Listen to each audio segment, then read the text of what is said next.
Hey everyone, and welcome to another Warhammer Online Battle Report. This is the part of a lockdown series, and today we have Fyreslayers versus Maggotkin on Scorched Earth.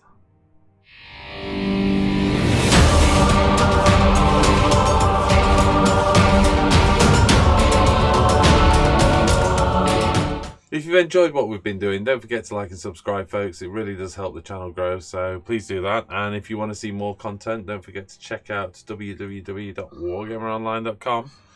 But in the meantime, let's get into this game, Jack. Yep. Well, I'm just looking at the last week of painful experiences I've had. So the backdrop to this is Jack has, in the space of about a week and a half, painted up 2,000 points worth of Maggotkin of Nurgle. Yeah. There's a little bit more demon in there. I'm seeing more demon than... seeing more demon than mortal. So that was mainly because I had a massive Nurgle demon army 440k. And then, of course, because of the current situation, getting hold of models isn't the easiest of tasks, let's put it that way. But I found some, so we do have some Rotbringers today, luckily. So there's a few Rotbringers in there, which you managed quite well. Yeah. You've actually managed to... You have a Forge World Greater Demon. Great and clean one, which needed some work. Yeah. It had gone into disrepair, so that's on the table. And I believe you've managed to get... It's not on the table, but it's... No, I mean on the hobby desk. Hobby desk, yeah. So that's on for work. Yeah. But so this is far from what we would say is a Maggotkin optimized list. Oh, yeah? No, yeah. And I've pulled it with Fyreslayers, so that will teach him. No, and again, actually, strangely enough, we're both trying something new. I don't have a single Magmadroth in my list, and I think this is the first time I've played Fyreslayers without a Magmadroth in my list. Yeah, it's pretty weird. Ever. It's a bit weird. So this is the first time ever I've just decided. We thought we'd go something different, basically, so that's what we've done. Scorched Earth is a good old mission. We'll get into the rules of that as well. While all of this has been going on, again, I just want to thank everybody for their incredible positive feedback. The channel's been going from strength to strength. The engagement with you people is going from strength to strength.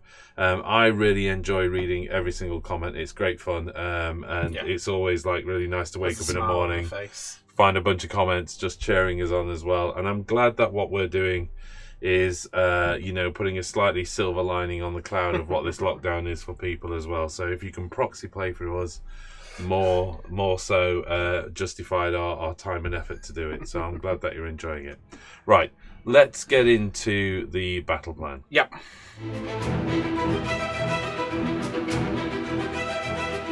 Okay, so today's battle plan is Scorched Earth. Essentially what we've got is 2 territories. In each of those territories, 4 objectives. The way this game works basically is for each player scores 1 victory point at the end of their turn for each objective they control. Fair enough. We got 4 right, so, should be scoring well. But from the start of the second battle round, a player can raise an objective they control in the enemy territory, scoring D3 victory points instead of 1, but removing the objective from play. Which changes it from the old General's Handbook, because you used to just be able to raise your own. Yeah. And now you can only raise your enemies. So this is a proper slam forward, try to get to the objectives, try to get control of them, and then raise them for the D3 victory points.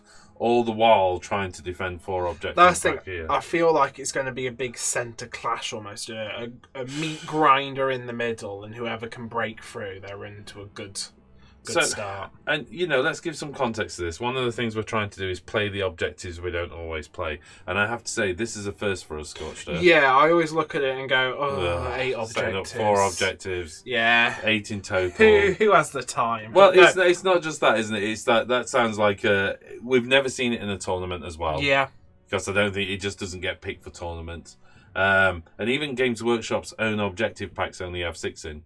So this feels like too many. Yeah. But we'll give it a go. We're going to give it a go. Before we move on then, let's have a quick look at the armies before we get into turn 1. Okay, my Maggotkin of Nurgle army today, I am taking the Munificent Wanderers Host of Chaos. So that's from the new Wrath of the Ever-Chosen book. I have Rotigus. Now, there's not really much more to say about Rotigus. He's big, he's fat, he brings some floods with him, but he does have the Glorious Affliction spell. I think you could have put beautiful in there. Yeah, I guess he's beautiful. I have my Herald of Nurgle over there with his big scythe. So he is a Poxbringer Herald, and he is my general for today. He has the command trait One Last Gift from Munificent Wanderers, and he also has the Muck Talon artifact from Munificent Wanderers as well. And he also is taking the Favoured Pox's spell. I also have Horticulus Slimax? I'm going to go with that, Horticulus. He's not happy about being here. It's all a bit sterile, but he's going to plant some trees, make it look a bit more pretty for a grandfather. And I also have my Lord of Blight. Now, he has the artifact Rustfang because I'm taking the Blight Battalion. I have a big old squad of 30 Plague Bearers in battle line. I have a little bit smaller, but still quite large unit of 20 Plague Bearers.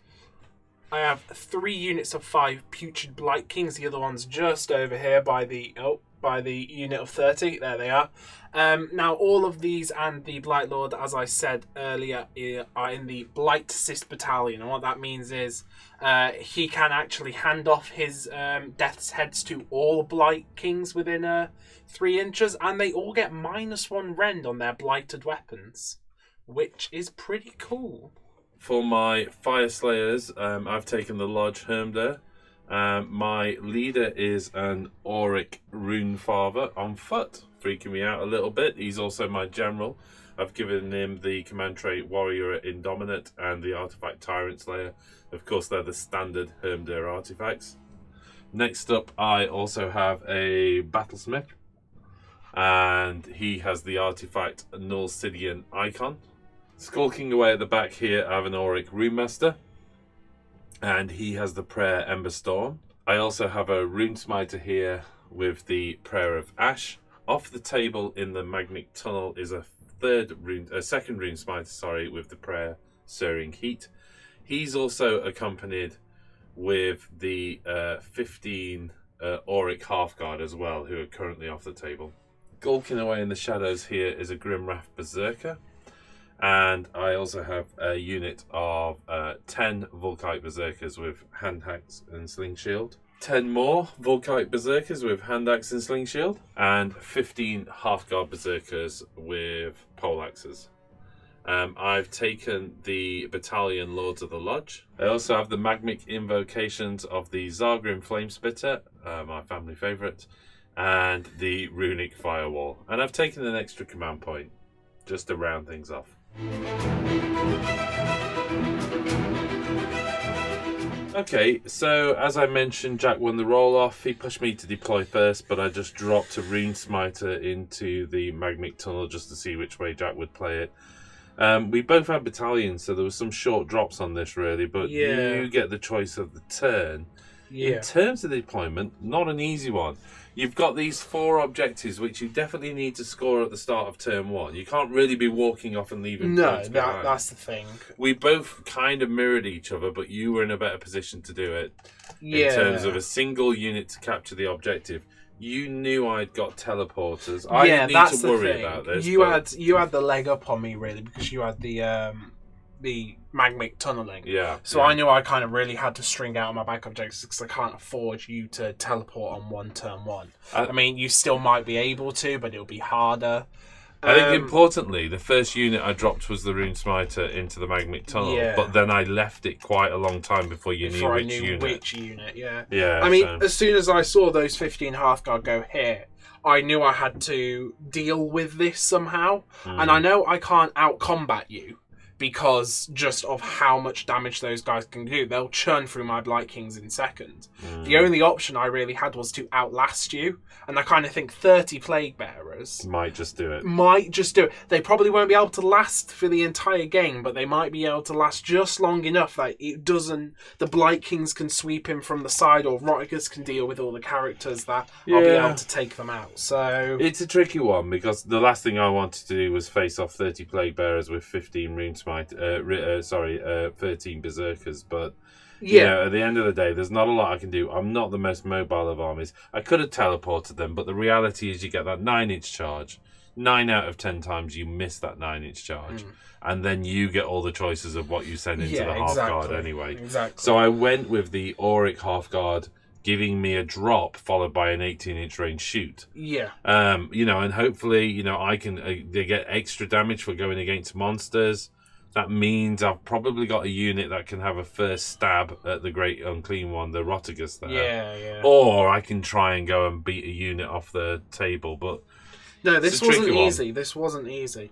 I kind of focused my main kill power off to the side where your main kill power wasn't. Because I have 10 Blight Kings over there with my Lord of Blights, and I'm kind of if I can almost push through one of your flanks and start to dominate one flank, that's going to give me the leg up and manage to hold those Hearthguard there for a while. And it's worth mentioning that we're choosing our list before we choose the mission, so we're kind of we're not tailoring to the mission. I think that's important to say. So we are randomly picking from the missions that we've not covered yet in the latest round of battle reports. Yeah. Which I do feel like I just don't have enough models and I don't have a lot of mobility. But we'll see. I could have put another unit with another smiter off the table. It's one of those pole axes, a couple good rolls and a couple bad saves from me, and those 30 Plague Bearers go down, and I'm in a whole world of hurt. Sixes do damage back to me, but six is the thing that also does damage to you. So plus I've got the 4-up ignore, so it's just going to be a mess, that, isn't it? Yeah. So let's get into turn 1. So you get the choice, Jack. Yeah, there has been much thinking here. I know you're going to be able to get an Alpha Strike with your Hearthguard. The Auric Hearthguard, I should say. But I think I am going to let you go first. I know it's going to be hard for you to grab any of my back objectives. Not impossible, but hard for you to grab any of my back objectives with those shooters. So I will let Fyreslayers go first. Okay. Fyreslayer turn 1. So at the start of the first battle round, I've got a roll for my Cycle of Corruption, my Nurgle thing, so I roll a d6. 2! What is 2? Fecund Vigor, so I add 1 to wound rolls for all attacks made by Nurgle units in the combat phase. That is a juicy one to start off with. Pretty happy with that. Why does that put the Plague Bearers on? 2's to wound. 2's to wound? 2's to wound, yeah. Okay. I was kind of wanting either that one or the reroll wound rolls of 6s, but... Oh, man. That's not bad. Things. Right, in which case then, let's get into my hero phase. Fyreslayer turn 1. This is a tricky one, isn't it, really?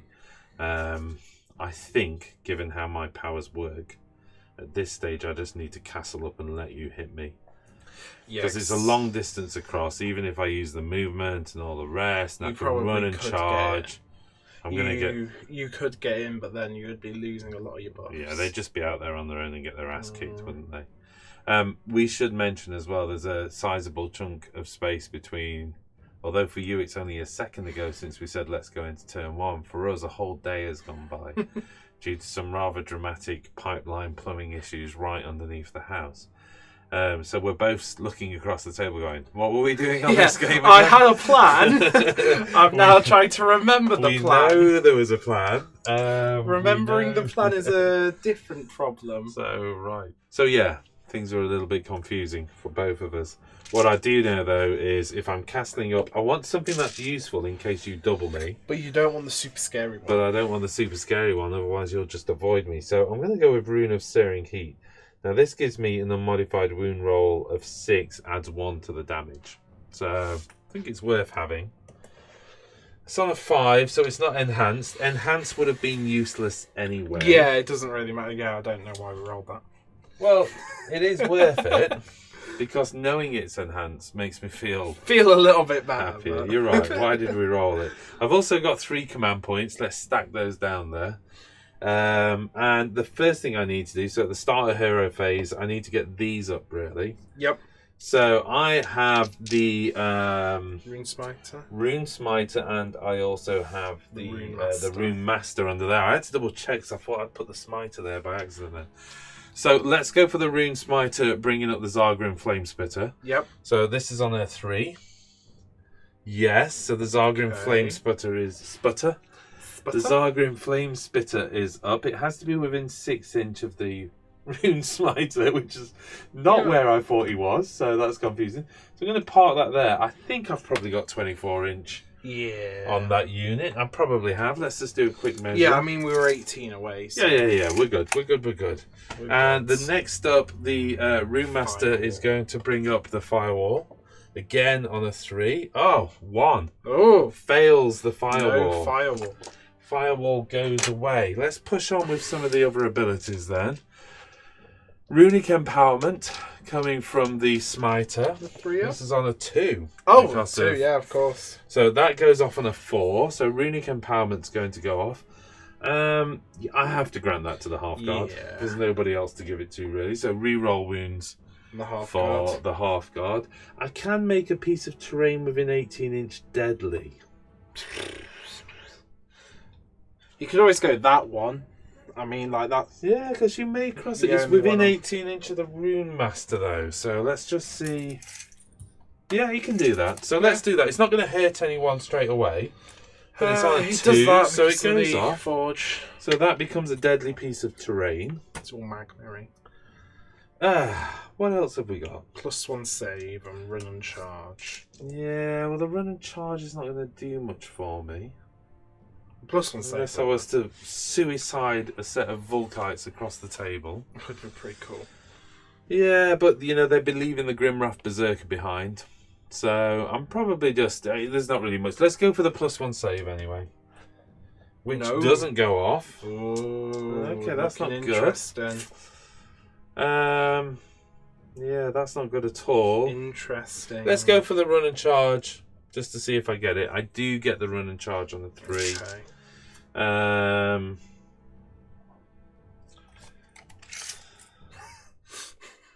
It's suicide. All right, I will give it the Volkite Berserkers, but only for the sake of actually granting something. I don't intend to use it, so I think that's it for my hero phase. Okay, a few important misses there. The +1 save would have been useful, especially if we're going into a double turn. Yeah, but it is what it is, and I can only do what I can do. And also, actually, reroll saves of 1 is not there because I did not get my Firewall up.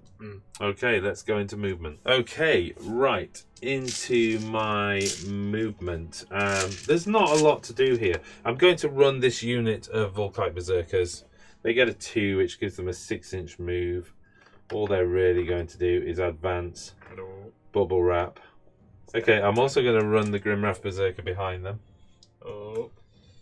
Okay, he gets a 4, so he's good. He's flying. Woo! There he goes. He's going to park there, and I just want to make that painful for you, basically. Let's put him there, just in case you are brave enough to go for those. That Grimwrath Berserker might be a bit miserable for you. These guys, I'm going to run, but only in a weird maneuver. They still need to hold this back objective. So the Volkite Berserkers at the back get a 5-inch run. That's really not that important. What I'm going to do is just take them as far forward as possible. Half a base, grabbing each objective. Half guard Berserkers. Do I even move forward? I could advance forward. You kind of want to, don't you? Yeah, I've got to really. I've got to stop you getting bodies onto my objectives. So half guard running. I'm going to do a run. I get a 4. Where do you want them to go? Yeah, to be honest, all I want to do is bring them forward and bubble wrap that objective. I don't want to go too far because I need to make sure that my Rune Father can keep them all within 12-inch. Yeah? Yeah, you know what? Let's just measure the Rune Father. He's coming from there, so he can get to there even without running. So you know what? Just a comfortable bubble wrap, basically. I think we're all good. You're going to hit me. You're so fast. You're going to hit me in your turn anyway. Yeah. So let's just go a wide front. If the Firewall was there, it would have given me a few more options. The Rune Father is going to run up behind his dudes. He's got 2, so that's why it was important to think about that.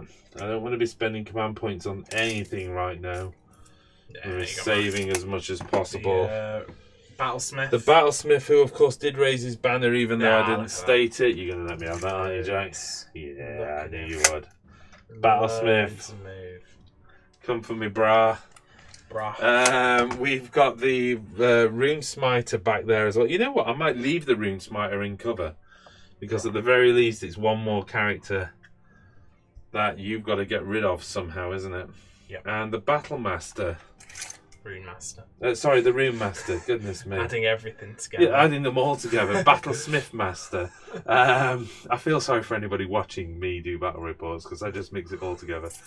He's actually within the 10 inch as well, so there's no need to move him. Okay, that possibly is the end of my movement, and something happens at the end of my movement.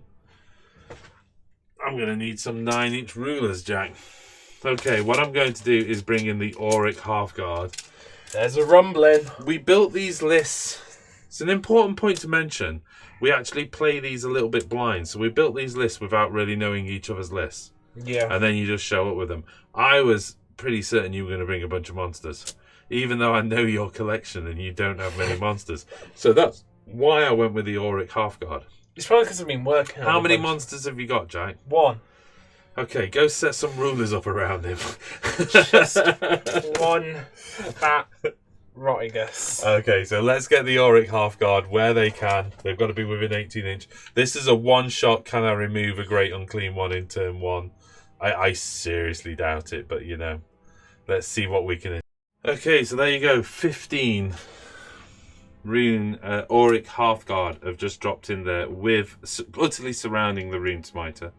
Gotta keep him safe. All within range of the Great Unclean One, Rotigus. Rotigus. And I think that's it for movement. So going into shooting. Okay. Here we go then. Shooting. The Auric Half Guard are going to pump everything into Rotigus. I'm spending a command point for all-out attack. I am indeed, yes. So I've got 3 command points. I think I mentioned that at some point. I'm not sure I did. So I'm spending a command point for all-out attack, giving me reroll hits of 1.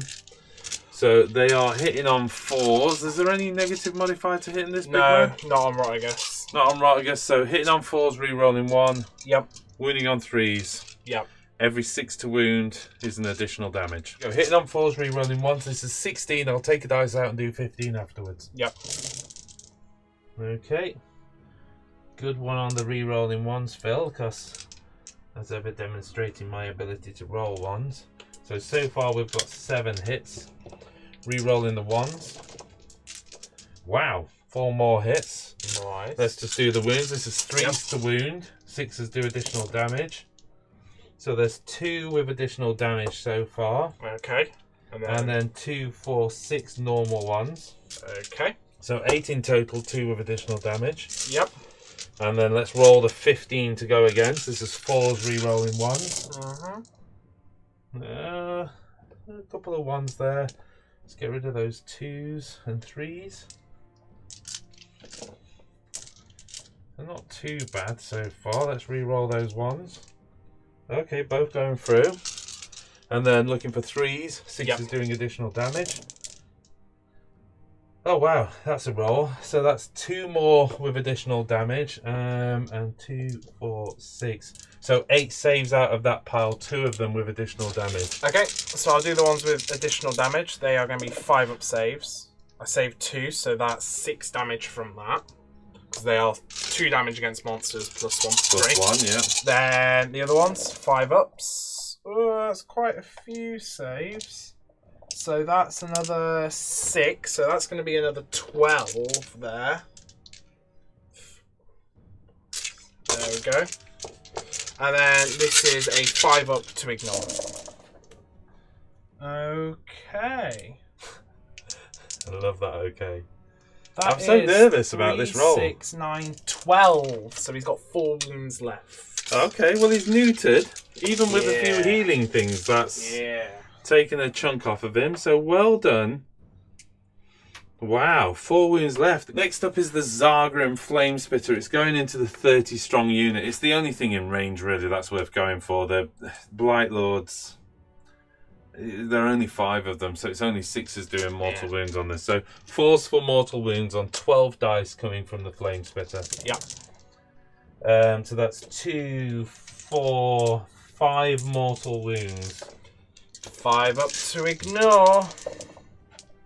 I ignored 1, so 4 little Nurgles die. Oh, bless them. They'll be back. In one form or another. Okay, going into combat. There's not a lot I can do. Like I say, the plan was to castle up. He is down to 4 wounds though, so there is a temptation to go for the cheeky Could I just beat him to death with my guns? Oh, there is a point to mention. He's taken wounds, so on a 4-up, halves his movement. And -1 to hit, I think. But we'll double check the roll. But let's just see. Well, we don't get it anyway. Bish bash bosh. Let's go for the charge. I'm going to need a 9. Yeah. Okay, it's a 5. I'm not going to spend the command point for that. They can die in that corner the way they deserve for not doing 4 more wounds. That takes me into Battle Shock. There's nothing to do here. There's nothing to see. It's a hesitant first turn, but, you know, you were so far away. I'm just hoping you don't get the double on me, basically, which is always a horrible thing. I think I've played sensible enough for the double. I haven't put you off charging me and just sitting it out. Yeah. But at the same time, I'm not as strong as I could be going into a double, which worries me a little bit. Still, there it is. End of hero phase. I score 4 points for that, for the 4 objectives I hold. I do have to take Battle Shock on the Plague Bearers, not because they could fail, but Oh, on here a we 1 go. I can get some more back. There we go. but- Of course you rolled a 1. No. What did you roll? A 6. Oh, well. So- Just the opposite of what you needed. Yeah. Quite literally. Completely the opposite. Okay, over to Maggotkin turn 1. Yeah. Okay. In my hero phase, so it's the start of the hero phase. Now I have 2 things that I can do at the start of my hero phase, so I can choose the order in which I do it. Horticulturous. No, it's Horticulous. Horty. Can you pass me a 3-inch measure? Horty. So Horticulous looks around and says, "Oh, this world's a bit sterile. I've turned myself into a tree, Horty." It's all a bit sterile." So he'll put a tree there. Yeah. Okay. And then I need to generate contagion points. Okay, I've got 2 trees, so I generate D3 from each tree, and I'm in my territory, so I get 3 from that. But you are in my territory, so I don't get another 1 from that. So I'm getting 3 plus 2d3.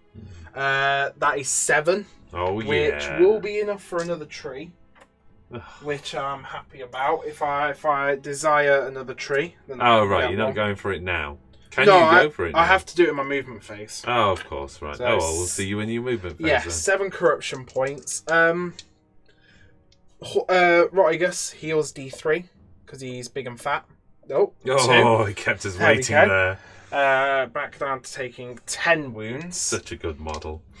The Poxbringer, the Herald, is going to cast Glorious Afflictions. I think that's what the spell's called. I look forward to this. Right, I got the spell wrong. It's actually Favoured Poxers. Oh, yeah. Casts on a 7.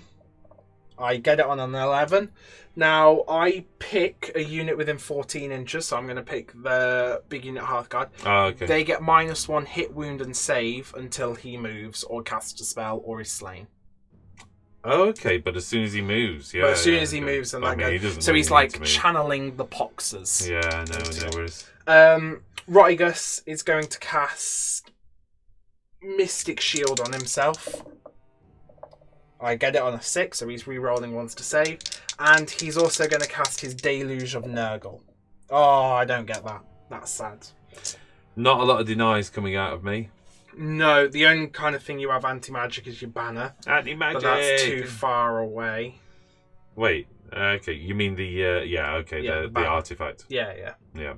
And that's everything. So into movement. Movement phase. Here we go. This is pretty exciting. These units of 5 Blight Kings are going to run. Oh, that's 1. They're fast. That means they've got a 6-inch move because of the Sonorous Toxin gives them +1 to their run and charge rolls. If only I had some form of run and charge ability. Wait a minute. Oh, no. There's trees. Right, I guess he's going to move 5 inches back. He's going for them. Well, he might as well, actually. They're neutered, aren't they? What is it? -1 to hit and wound? And save. And save. So -1 hit, wound, and save. They're super dead.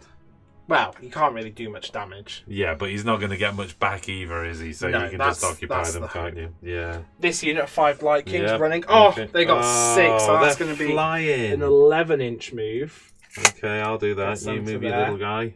Woo! Woo! So fast. Just check they're 3 How inches can away. they be so fast? 3 inch away from from my guy. Yeah.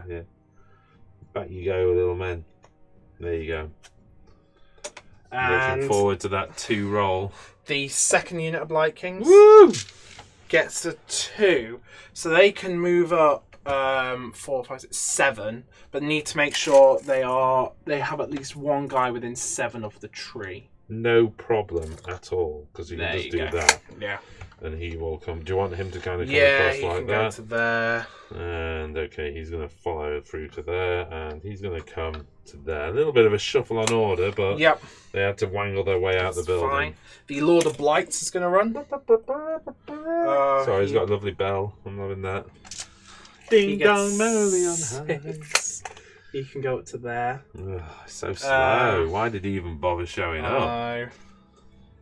The Plague Bearers, the unit of 30, they're going to shuffle forward. I'm not going to run them, but they will move forward a little bit. Okay. So I'll show you that when they're done. Okay, I did make a bit of a mistake. I wasn't meant to move the Blight Kings up, but you are letting me have a backseat. One backseat. Which is very kind of you. One backseat. You owe me that. You owe me a backseat. To there. I think my backseat is can I try rolling for my runic firewall again? Firewall? What? Well, if that was sat there, that would have been, helpful. Helpful. Helpful to say the least. Yeah. Right, Plague Bearers just jolly moving up. Okay. What's the charge on those guys? Sorry, did they get any benefit to charge is what I'm trying to say. No. Right, now moving the Blight Kings. Oh, yes. Happy fellas that they are. Yeah. What's the move on those? They're 4. So you do a run roll. It's fine. You're not doing anything with them, are you? No. No worries. They're moving into there. Herald isn't going to move. Oh, are you sure? Just trot him forward a bit. No. Are you sure? He needs to channel all those disgusting little I honestly boxes. think that's a mistake.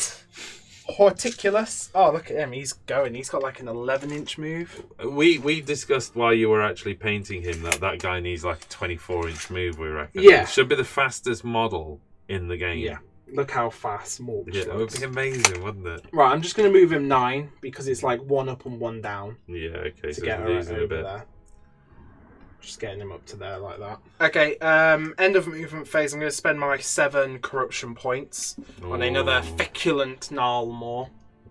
So it's just going there. It's probably not going to be used for running and charging, but it will be used for generating more corruption points. So I'm going to keep it there. Have it on the table. And there's my 7 points gone. Okay, Popper Rotty G with his streams of brackish filth. Okay. Now they don't call him the Rainfather for nothing. So he's basically just vomiting brackish, horrible water on you. I like how it's not vomit; it's just brackish water, which is slightly brown tinged salty water. A little bit peaty. It's peaty, isn't it? Just comes out his mouth, and on a 4-up. No. Like a fine malt whiskey. No, but after all that, nothing. I think it did work, but my dwarves just drank it. That's it. It was a spirit. Just hardly don't charge phase now. Come on then. Pretty important. Horticulus. Right, okay. That's 10. Yeah, he's 10. He's good. What do you want to do with that 10 there? He's just going to get all the way around the back. Round to like that. You want to just move that dwarf as well? I'll move that dwarf as well. The unit of Blight Kings closest to the tree. They got 12. Okay. Definitely going for it. Alright, they're good. Pile them on in. Right, okay. Just to say, I might be activating the Fight As I Die with this unit. Sure? Yeah, because I'm not sure. You might only do 1 or 2. The other unit of Blight Kings. Oh, for heaven's sake. So 11 inches. So that's 10, 11 because of my toxin. That'll get you to there. Yeah, just kind of space them all out. Make sure that dude is on that end. You want the dude right. On an end, yeah. Okay, they've got piling anyway, haven't they? Well, it depends on your activation, of course. So he needs to go over there, does he? That's what you want to do, yeah? Him to there. Him to there, yeah? Him to there. No worries. What's that about, though? Why he takes the wounds first, so I want him on the end. Otherwise, it all goes a bit wrong. Rotigus. He's in. That's a 7. 7, yeah, he's good. So that's going to get him. Oh, don't you start that tagging nonsense. There. And now, because he is a mountain of loathsome flesh on a 4-up, you take D3 more. Story of my life. Nope. Okay. Oh, Rotigus. Here we go. I'm going to activate this unit of 5. And I of course, am going to activate Berserk Fury as well, yeah? I'm going to spend a command point on those 5 from Horticulus for all-out attack. taking me down to 1 command point. Sorry, Horticulus is doing his attacks first. No, he's giving all-out attack for command ability. Oh, sorry, right, okay, sorry. Misheard you. So these 5 guys attacking. 15 attacks, hitting on 3s, rerolling 1s.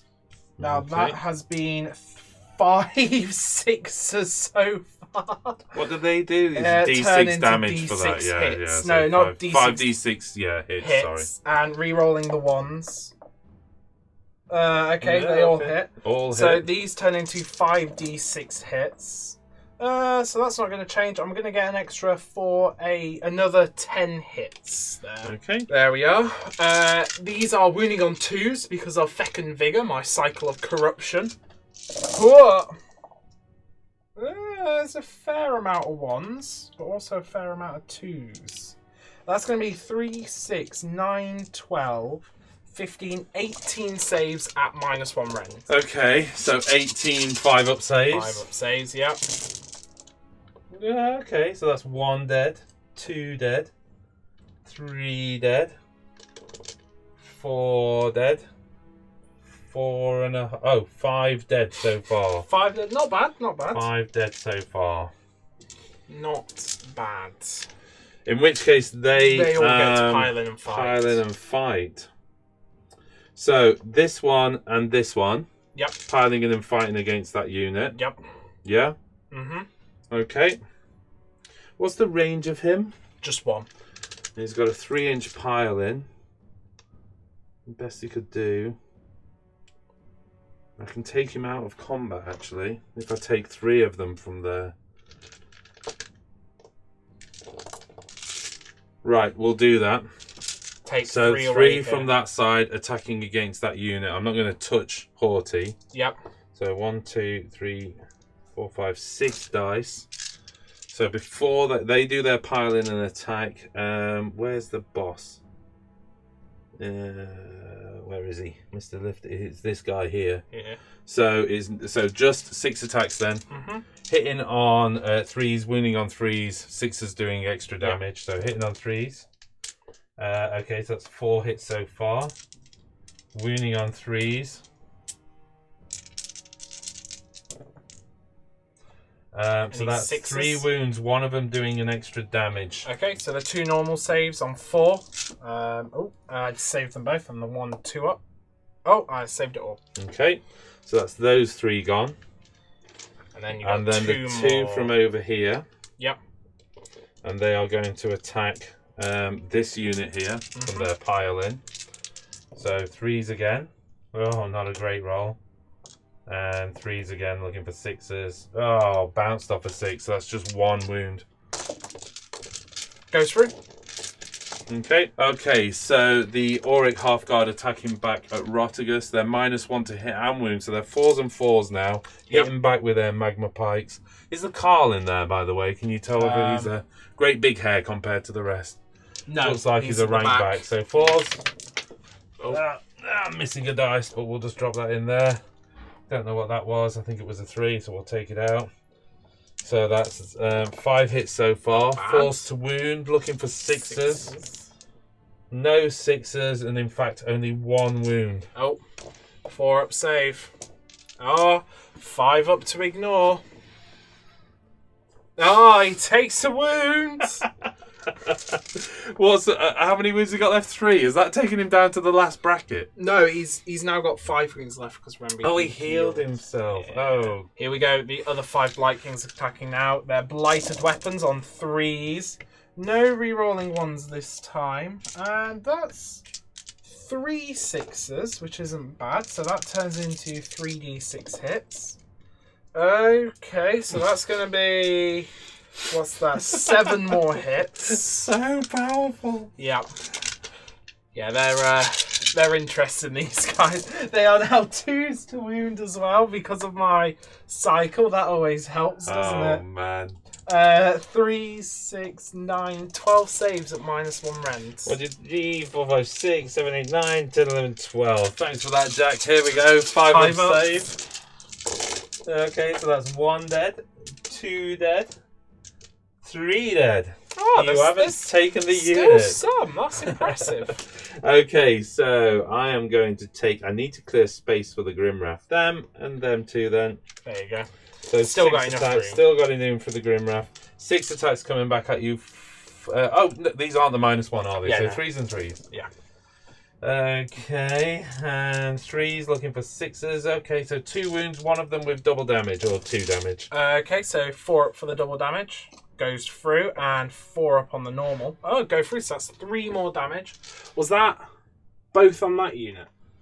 Yes, it was, yeah. Okay, so 3 damage puts him to 4 wounds taken.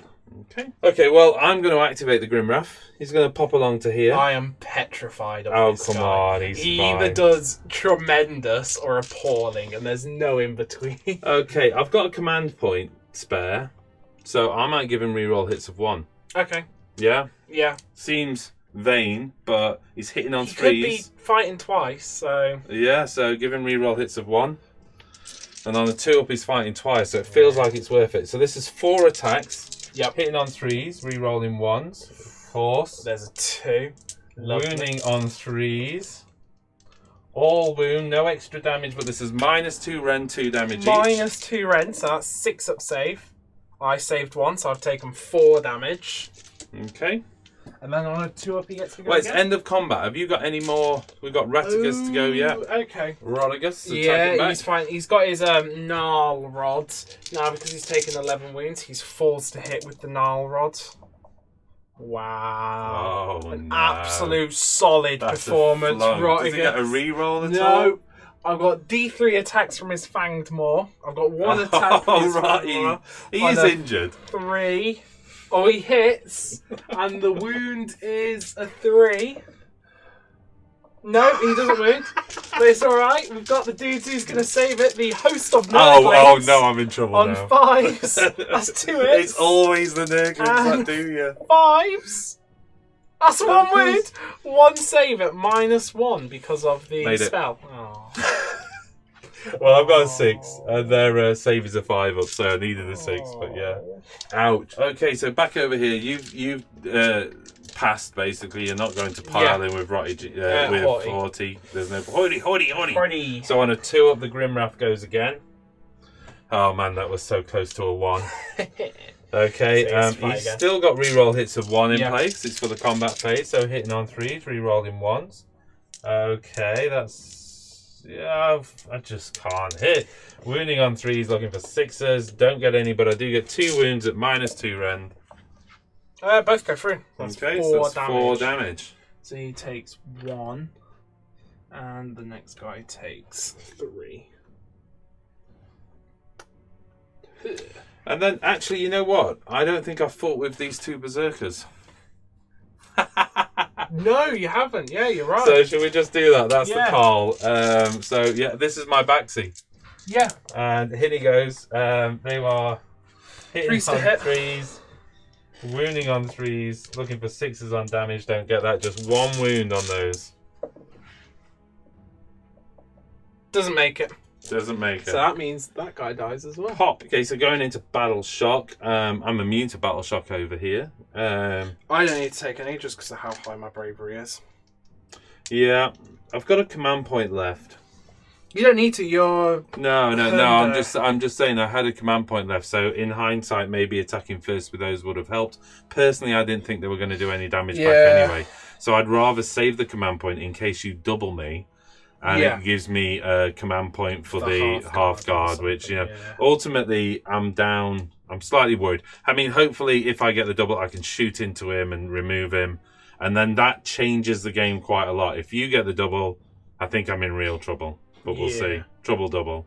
Okay, so here we go. Let's go into roll off for turn 2. Oh, we should have said Battle Shock, immune. You don't need it because of your leadership. Yeah, so I get good. 5 points. 5 points as well going into turn 2. So you're 1 point lead. Oh, end of the turn. We do indeed need to roll if the Flame Spitter is still there on a 2 up.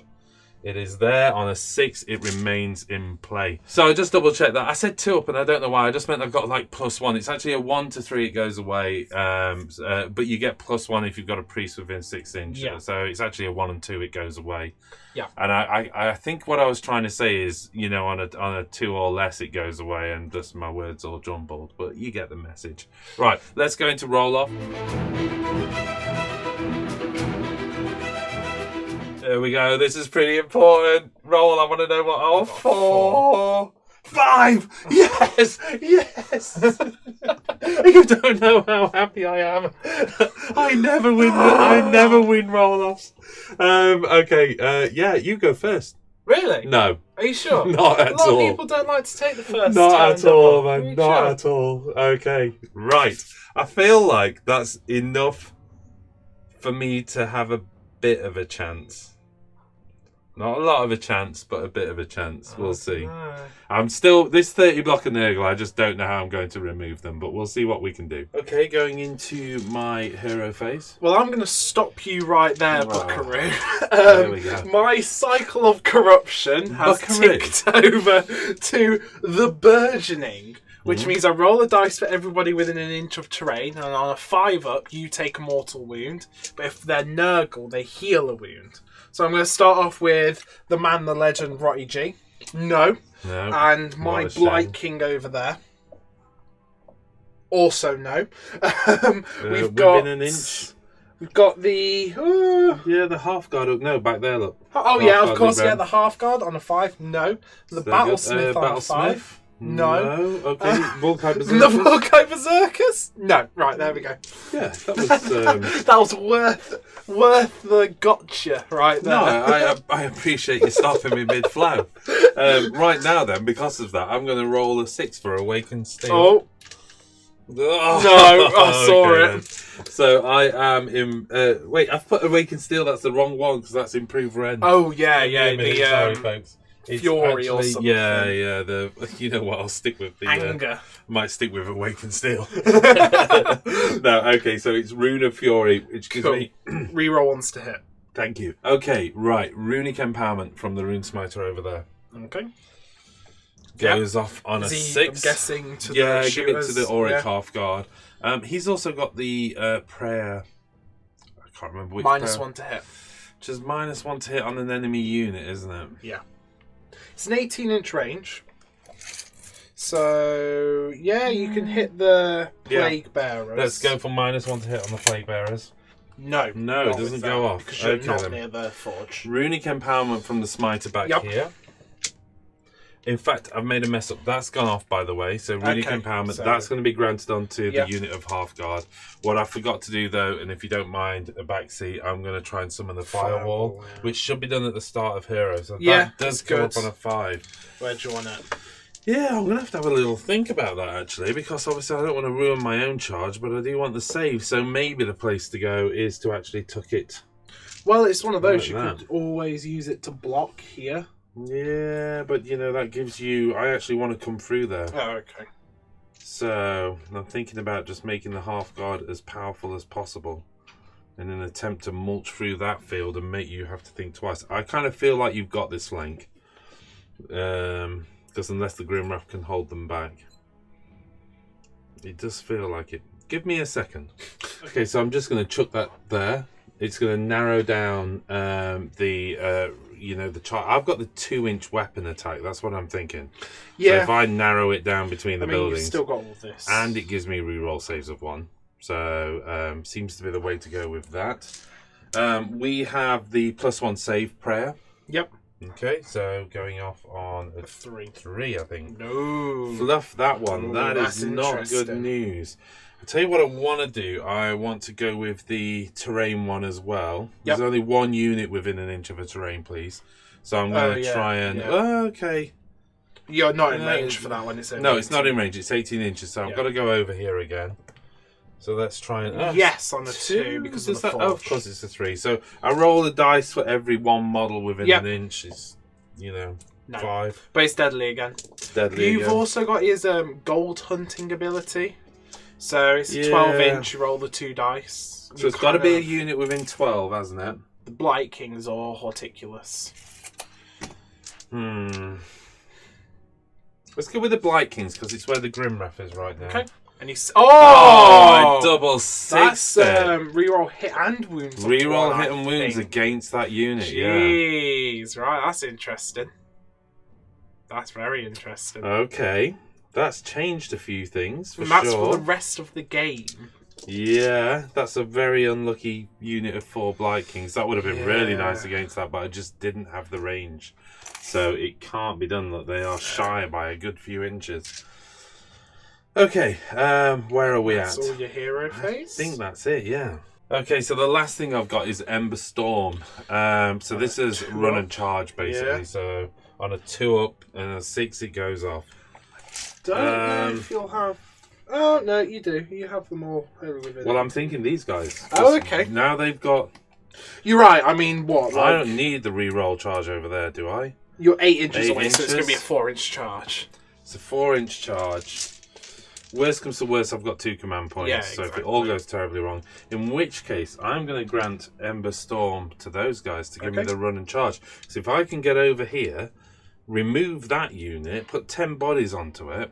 Yeah, you'll be able to take that objective We'll back. see what goes off. I'm re-rolling hits to 1. Feels like they're already pumped up to the 9s anyway. They're re-rolling. Yeah. They haven't got the +1 save, which is a shame. But they do have a +1 save from the banner. And they've got an A +1 save from the banner as long as he can keep up. But of course, he will be running to keep up as well. Yeah. So it's nice and close, okay? Right, I think that's it for my hero phase. Let's get into movement. Cool. Right, okay. I think the first thing I'm going to do is probably retreat these 2 Volkites. Okay. Okay, so I'm going to, do a run and retreat just to give me an extra bit of movement, basically. They've got 3-inch, so that gives me 7-inch move. They're just going to pull back to here. Just to be bodies.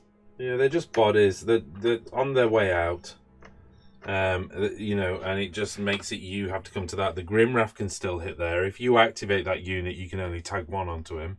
Mm-hmm. So it kind of defends the Grimwrath a little bit. And if I can get these guys over there... Which, talking of which, I tell you what, first things first, let's move the half-guard Berserker forward. Would you mind reaching over and just give me a 4-inch move there? Yeah, just to there, yeah, perfect. Okay. And if you can just move those forward... Well, hold on a second, move these guys forward and bring everybody in this way, yeah, so pincer them in. And the reason I want a hole in the middle is the Runefather is going to attempt to run. Oh. He's got a 5, that's exactly what I needed, so take him as far as you can. Yeah, well, a 5 is a 9-inch move, isn't it? So he's back a little bit. Yeah, okay. Doesn't need to be that. I forgot you've got little stunty legs. Yeah, he's got stunty little legs. He's probably about half-inch forward than that.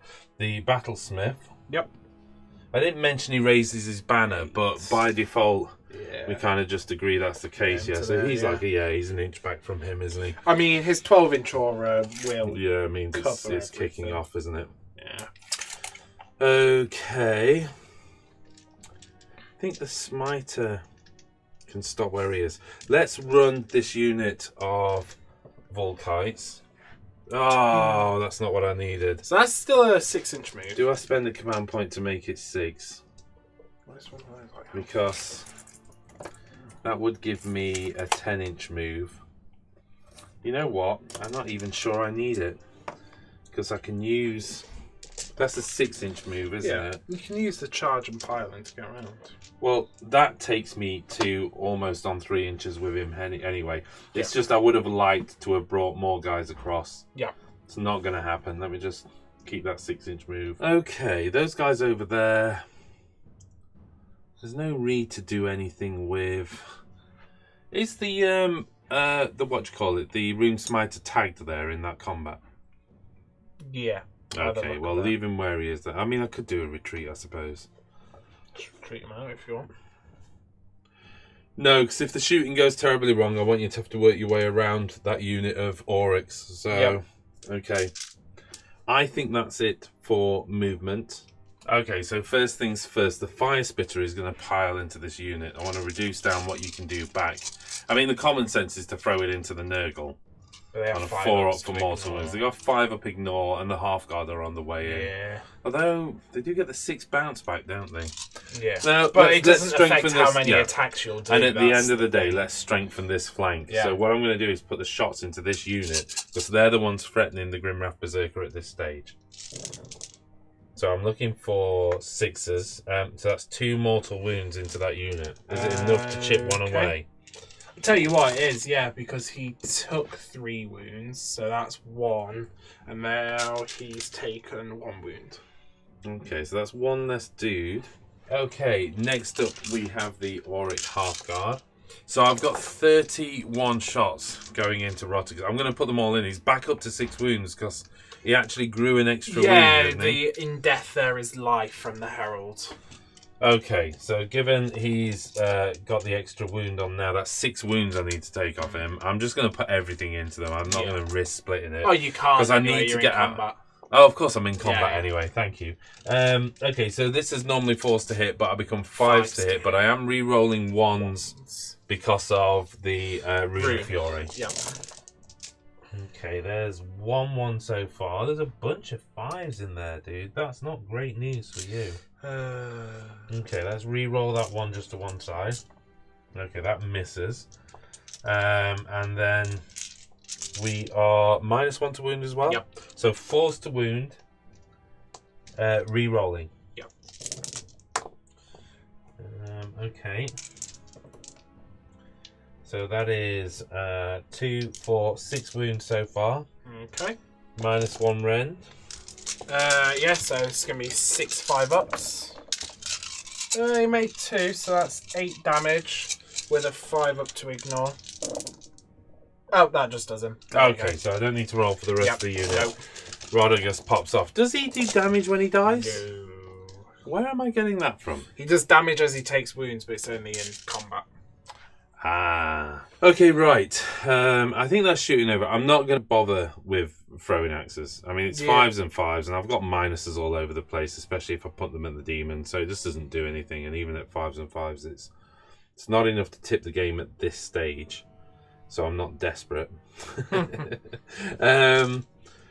What I will do is go straight into charges from here. Let's go for the big one first. Yep. Because I've got the command point. I'd rather know whether I need to spend it. So here we go. This is the Halfguard Berserkers. Needing a 4. Rolling a 9. That's the kind of move I needed. Do you want to stretch them out as much as possible? I don't need to stretch out as much as possible. I want to go to 2 ranks and a close, tight 2 ranks. Hellish, but they're in. Yeah. What's the reach on the Runefather's never going to make it anyway. Next charge then, I think we'll do these Volkite Berserkers. Okay. Because again, probably the next most important charge. I've got a 7. They get +1. They get +1. Duty horn. So 8. I'm going to take that. I'm good at that. Yeah. Okay. Let's move them into place. So there you go. It's not ideal. There's a bunch of people in. And I've daisy chained. I think with piling I can probably get all but 2 of them in combat against Haughty, which I think I can live with on that front. Oryx. Oh, of course, yeah. Let's go for the charge over there then. And I get 9. It's a good charge. Gets them to the Nurgle. That's okay. Let's tag the end of the Nurgle, yeah? Or do I go after the boss that buffs everyone? You're not going to get many of them in. No. Let's go after the Nurgle unit, because if I can shake you down over there, I can put those objectives at risk. Yeah, thank you, Jack. You're just going to budge those along as... Yeah. We'll tag the end. I almost don't want to bring too many of you in, but that's going to be a non-effective combat, basically. Really, that's just about making sure... If I survive long enough, it's just shooting back into that unit, isn't it, really? Yeah. They'll do some damage on the combat. They're never going to do enough to win an objective because all you'll do is remove from this end. Going to go for a charge on the Rune Smiter. Is your Herald actually within range of him? 12 inches? Yeah, you'll need an 11. Okay. I've got a 10. No. He's staying. I'm not sure it would have been a smart move anyway, but no, you know. No. If I was thinking I could stick to this side of the unit, I could pass my wounds over to the Auric. Yeah. That's what I was thinking, but not worked out. Okay, right. I think that's charges over. Okay, so this is where we see the strength of Hermdir, really, along with that battalion. Because what I'm going to do is I'm going to spend both my command points at the start of combat. I'm going to give them fight first, the half guard, and I'm going to give this Volkite unit fight first as well. Yeah. It's one of those. It's and like... I have an inbuilt ability as well where I can pick the half guard unit to fight twice. So the half guard are going to fight twice. Well, you can kind of decide when you get to it. Depends on how much damage, but I think I'll need it because those demons aren't easy to take down, and they're going to do damage back at me. So I have to be conscious of that. Yeah, it's one of those. It's an annoying ability because in any other day I would be like, okay, that's fine. He's burnt both his command points. At least now I can get some of them to run to battle shock. But of course, your entire army is immune to battle shock because you're near objectives. With a 12-inch of an objective, and there's so many objectives on this table, I'm basically more or less immune permanently, aren't I? I think the other thing that, this shows the strength of this army, but what we're really doing is testing the resilience of your Maggotkin. And as we said at the start of this isn't your competitive list. No. There's 2 more Great Unclean ones on a shelf over there that, in between doing the intro to this, we have managed to receive an extra Great Unclean one, and we've converted it. So, we've converted the old Forge World one, haven't we? I do have 2 on the desk at the minute. So there'll be 3 Great and Clean one in the next list. It'll be a different game, but come on, let's push on and see how this goes. But this is going to be, we know this is going to be a messy turn. Okay, so those guys have completed their charge. Yep. First thing I need to do, Sling Shields. Yeah, and this they is can 10 all dice. Because it's an 8-inch range, isn't it? It's 8-inch range, and they can make it, and everything's going into Haughty. I know he's got the Ignore, but I don't want to remove this guy, so looking for 6s. Yeah, 6. 2 mortal wounds into Haughty. 5 up. I ignored one of them. Nice. He takes a wound. Right, okay. First activation then. Well, as I said, I'm activating the half guard. They got 31 attacks coming out of that unit. 6s doing 2 mortal wounds. Dog climbing on the sofa. Dogs climbing on the sofa. 2, 4, 6, 8, 10, 12, 14, 15. I had managed to pick up an extra dice there, so keeping it honest. Here we go. I'm going to do 15 attacks at a time, okay? Yep. Hitting on 3s, re-rolling 1s because of Rune of hitting Fury. on 4s because I'm more than 20 models. Thank you, good point. Yep, and 6s bounce back onto you. And 6s do mortals. This is going to be one of those rolls. Come on then. So, okay then. So, hitting on 4s, re-rolling 1s. Okay, we got 3 1s in there, which we'll come back to at the moment. There are 2 6s. So that's 4 mortal wounds on me so far. So let's hold on. Let me just clear the deck for the rest. And we've got 6 hits in total, including those 2 6s, and then 3 1s to re-roll. 1 more coming through. So right now, not a great roll then. Right now we're up to 4 mortal wounds. Yep. And 7 hits. Okay. Okay. Let's do the next 16 because that was 15. Yep. So 16 again. Okay, 2 more 6s, so we're up to 8 mortal wounds. There's a bunch of 3s and 2s in there, which is not great. Only 1 1 to re-roll, which becomes a 5. So that's good. I think then we're you've up got to 7 more back. Hold on a minute. So that is 9 hitting you there. Yeah. So plus the 7. Yep. Which is 16. So 16. We know there's 16 dice there. Yeah. So 16 going through, hitting on 3s. There's no negative to wound. Yeah, wounding on 3s, re-rolling. Sorry, wounding on 3s. Wounding on 3s, re-rolling because of runic empowerment. Yep. Wounding on 3s, re-rolling. Okay, there's a couple in there. Okay, so that's 15 wounds through there. 15, 3, 6, 9, 12, 13, 14, 15. Now this is no rent, so I get my 5 so up. 15 plus the mortal wounds, yeah? But obviously this is your save, yeah? So no rent. 5 up save, re-rolling 1s. Oh, wow. Wow. Is that a good roll? It's looking good from this distance. That's a very good roll. Okay. And then I add all the mortal wounds back. Yep. This is a 5 up to ignore. Not a great ignore, but still pretty good. That's 3, 6, 9 die from that. Okay, and I've got you take 6 mortal wounds back? 4 mortal wounds. Yeah, 4 mortal wounds. 4 mortal wounds back at me, ignored on a 4. Oh wow, 2 guys die. Oh wow, okay. Okay, so let's take them from the edges because the next thing I'm going to do is activate again. But obviously I've reduced down my amount of... Okay, so I've got after piling, we've got 8 of the Volkite Berserkers into him. That's 17 attacks because the Carl is there. Look, good old double quiff dude. Yep. 17 attacks, hitting on 3s, re-rolling 1s. Yep. There we go. Okay, a few 1s. Almost no 2s though, interestingly enough.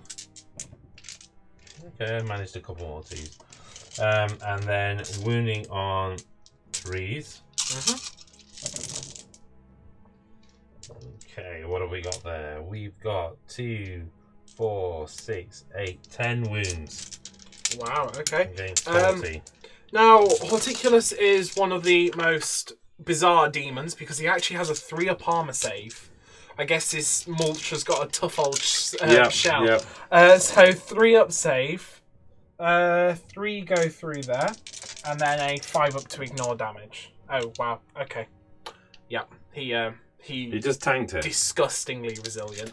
That's not the best outcome I was hoping for.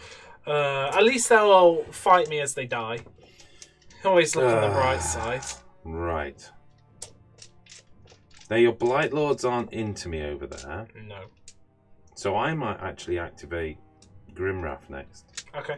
Given they've absolutely fluffed over there, I need to get rid of some of these Blight Kings. Yep. So hopefully the Grimwrath can go in and do some damage against it, and it will draw these 2 out. So no real choice there. I'll tell you what, while the camera's there, let's just do that.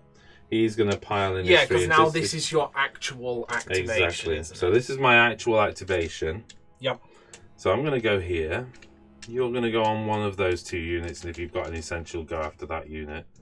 But I'm hoping that your Nurgle dudes aren't going to do too much damage. They're not on the +1 wound, are they? No, not anymore. And they're buffed up to hell on save. So here we go. Grimwrath. Yep. Slams his way across there. He gets his 4 attacks in. Okay. He's hitting on 3s. Re-rolling 1s. Re-rolling 1s. And re-rolling 1s to wound because of the gold. You know what? We did call that unit to the goal, didn't we? So here we go. 3s, re-rolling 1s. Well, there's 1, 2 in there so far. There's that one. And there's another 2. Ha! Wounding on 3s, re-rolling 1s. Oh, Grimwrath. So 2 wounds. -2 rend, 2 damage each. 6 up. That's 4 damage. Okay. So that geezer goes. And that one's taking a wound. Okay. Then on. Do you roll the 2 up now, or is it End of combat, I okay. think. Yeah, end of combat, he gets to attack again. Unless you kill him, of course, in which case there's an option to attack them when he dies as well. Cool. Your activation then. Plague Bearers waddle forward, and with a joyous laugh, they start poking at some half guard. They hit on 4s. Oh, they are pretty happy about that. That's actually quite impressive. And they wound on 3s now. Okay, that's 5 saves at no rend, so 5 4-ups. So 5, and because of the... Yeah, exactly, I'm on a 4-up save. I've got +1 to save, so 5 4-ups. Okay, 2 gone through so far, and a 4-up ignore. Oh, wait, 1 more dead. Oh, okay. Result. Yeah, why not? Oh, no, that's the Carl. Oh, don't Carl. Kill the Carl, so pop him at the back there, yeah?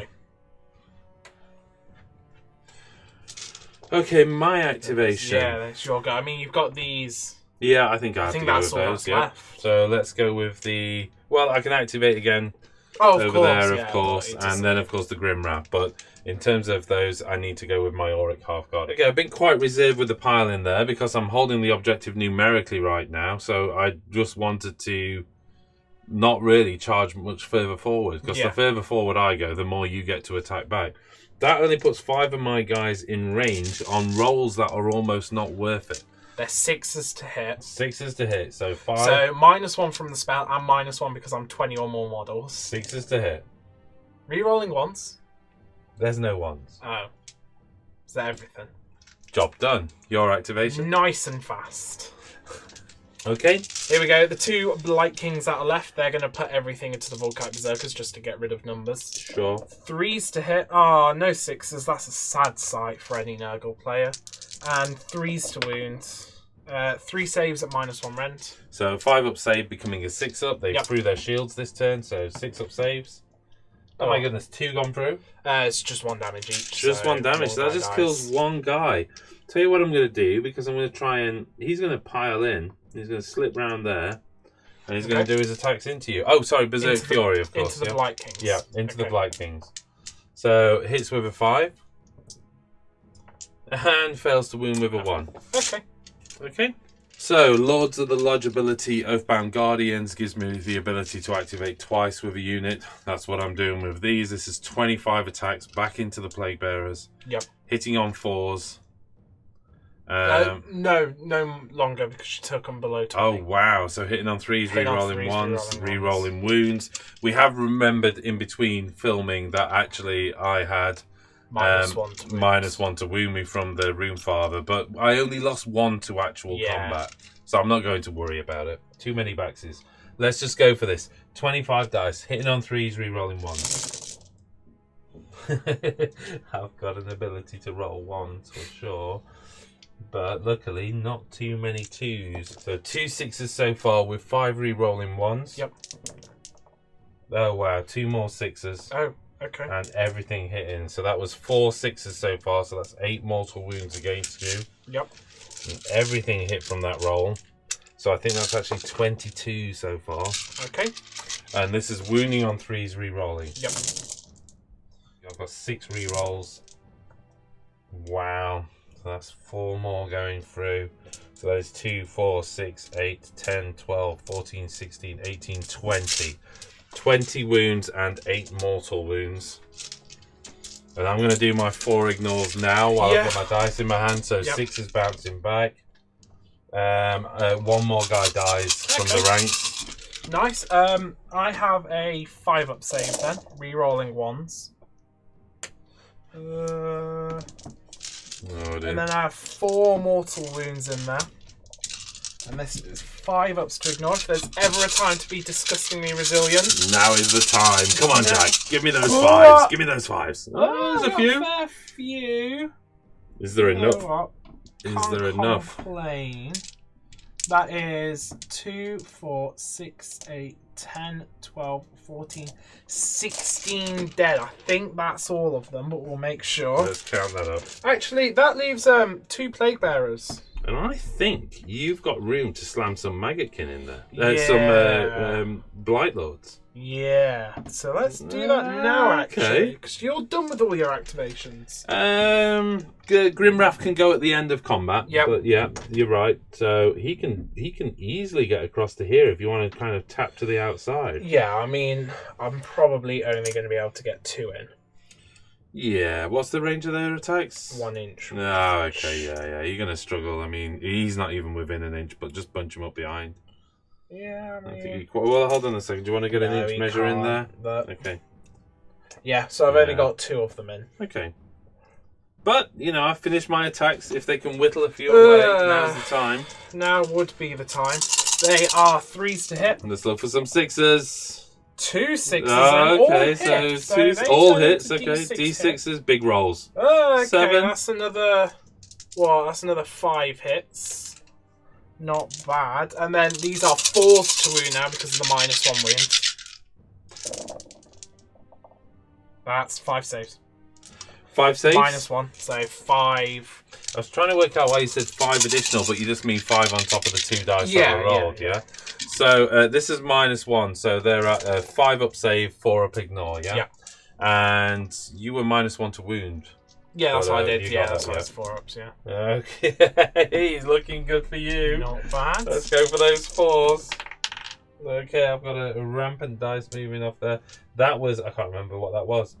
I think basically that's definitely 1 dead. And it might be 1.5, and I'll just check back on that. So that is 1 more dead. Yeah, we just quick check back. Yes. I'm going to take the Carl. Yeah, he's going to come. You know what, actually, seeing as though they're all the way over there, I'm going to actually pull him. He's cool. Yeah, fair enough. Lovely stuff. In which case, Grimwrath, end of combat. Well, I've got the Plague Bearers. Of course. Okay, I've got 6 guys in, including my infamous Mutant Dave.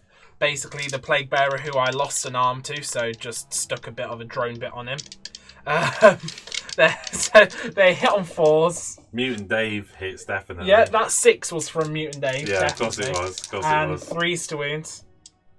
Okay, that's 2 wounds. One of those from Mutant Dave, of course. -1 save over there, aren't I? Yeah, just from the spell. Yeah, okay, so that puts them up to a 6-up save, yeah? Yep. 2 saves?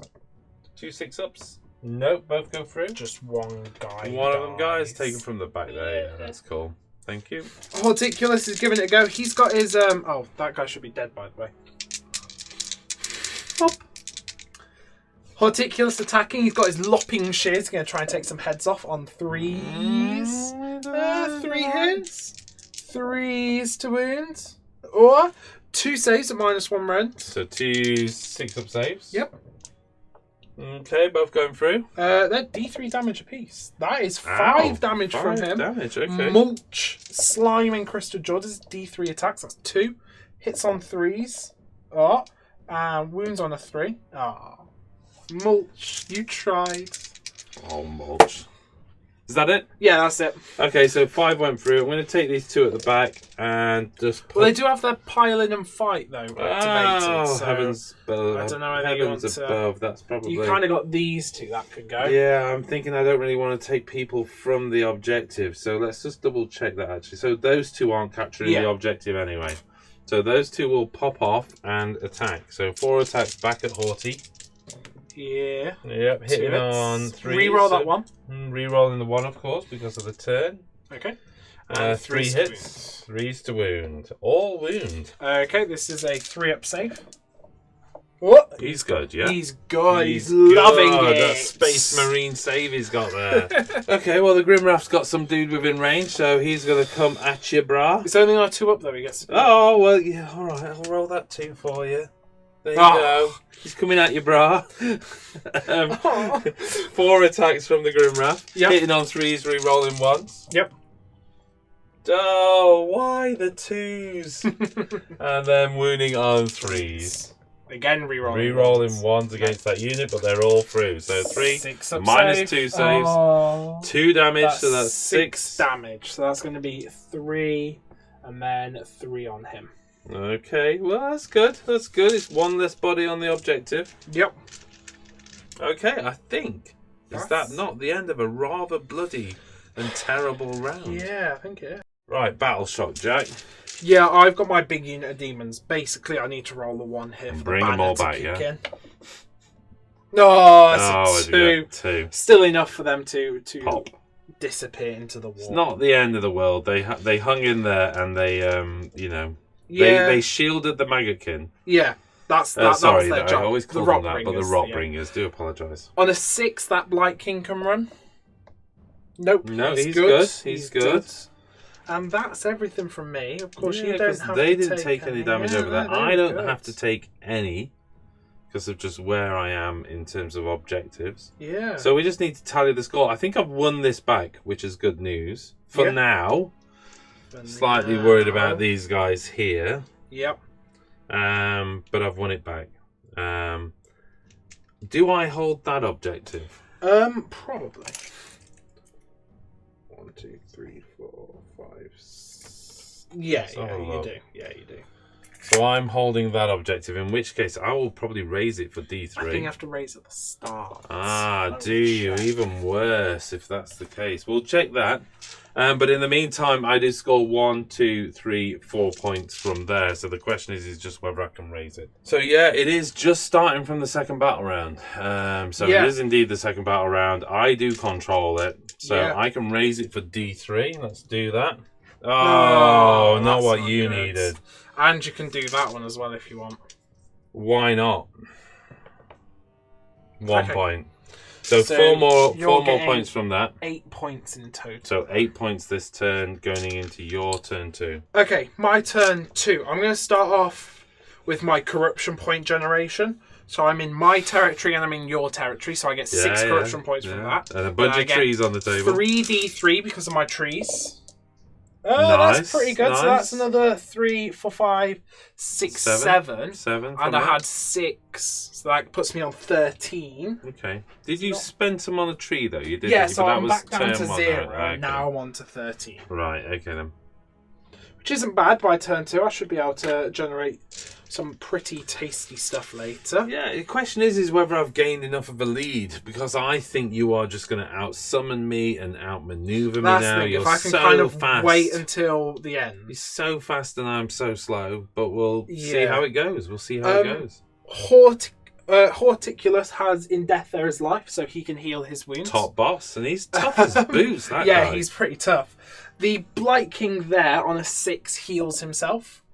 Oh, no. And on a 6 you take D3 mortal wounds. So the Volkites, D3 mortal wounds. Right, okay. 1 mortal wound. And the Grimwrath Berserker, no. This unit of 5 Blight Kings on a 6, the Half Guard will take D3 mortal wounds, no. And then the Herald, I really need you to do this Herald. Now, I was kind of torn. I could put the Favoured Poxers on them and start channeling it for the -1 hit, wound, and save. Now, that would be amazing, but you have a 4-up to ignore spells from the banner. Yeah. And I'm kind of don't want to take that risk. So I'm going to try and reset my cycle.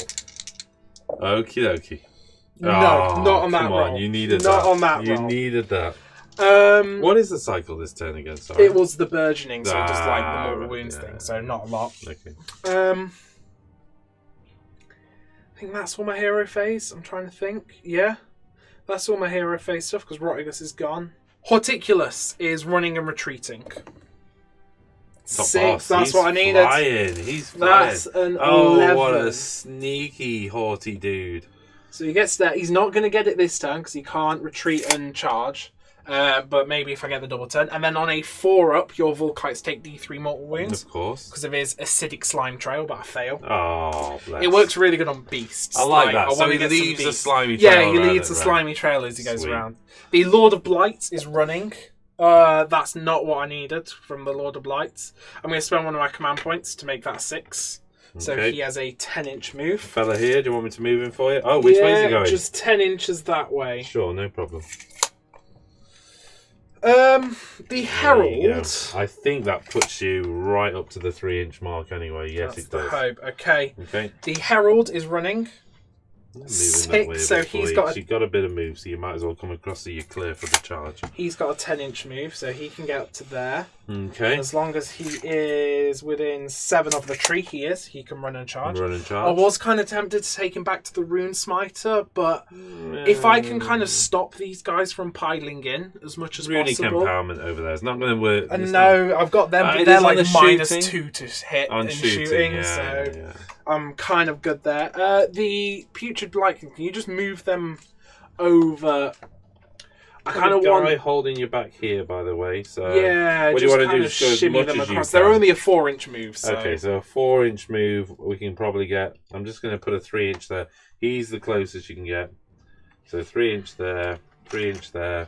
Yeah. Okay, they're doing that basically. Okay, unless you want to take him. Do you want to take him further over this? It's okay. Yeah, okay, they're fine. good there. I just need to start removing numbers. All right. And then with that, I'm into my shooting phase. Okay, I've looked at the rules. This is a bit of a weird one.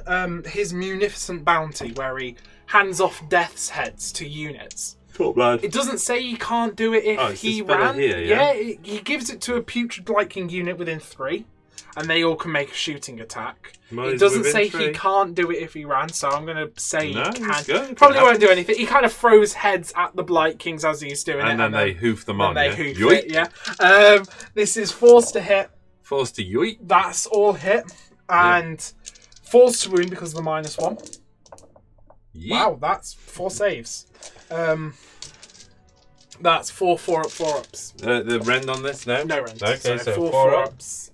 Rerolling ones because of the firewall. Let's do that. Which was those two. Okay. Oh, man. 4-ups to ignore. I think it's time to swap those guys out. Okay, so one guy dies. Another one. Where do you want to take him from? Charges then? Yeah, charges. The Herald, the Poxbringer, needs a 3. Oh no!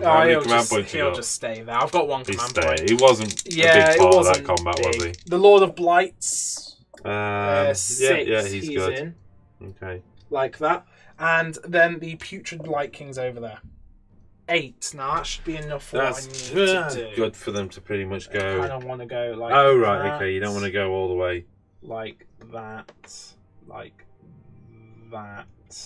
I'm trying to think. Personally, I think two. Wouldn't you have taken that, gone through, and just do one? Done one. Well, you've still got a choice of 2 on I'll if do you that. wanted. Yeah, I'll do that's that. a smart move. All right. Then it's combat phase. Yeah, and I've got no command points. No. I've burnt them all trying to do as much damage as possible in my turn. Yeah. Common wisdom would say hang on to one so you can fight first in your opponent's turn. You kind of needed to. Otherwise, those Volkites would have gone to they'd have gone. Rockbringers. Exactly, yeah. Here we go. The 5 Blight Kings, all their attacks on 3s. Rerolling what? Oh, there's no 1s. And only 1 6. That was quite a few hits. Reroll. And a 6. So that turns so into 5 6 more hits. attacks back. Well, 5 more dice into the tray. Nice. And then they are forced wounds. So -1 to wound against me. Yeah, that's pretty awful. That is 6 saves, -1 rend. So 6 ups, 4 ups. 6 5-ups. No. I'm on +1 save. Yeah, so that takes you to 4 ups. Oh, save. sorry. And you're at a permanent -1 and then Yeah, the okay, rend. so all going through damage. Just 1. Okay, so 4 ups.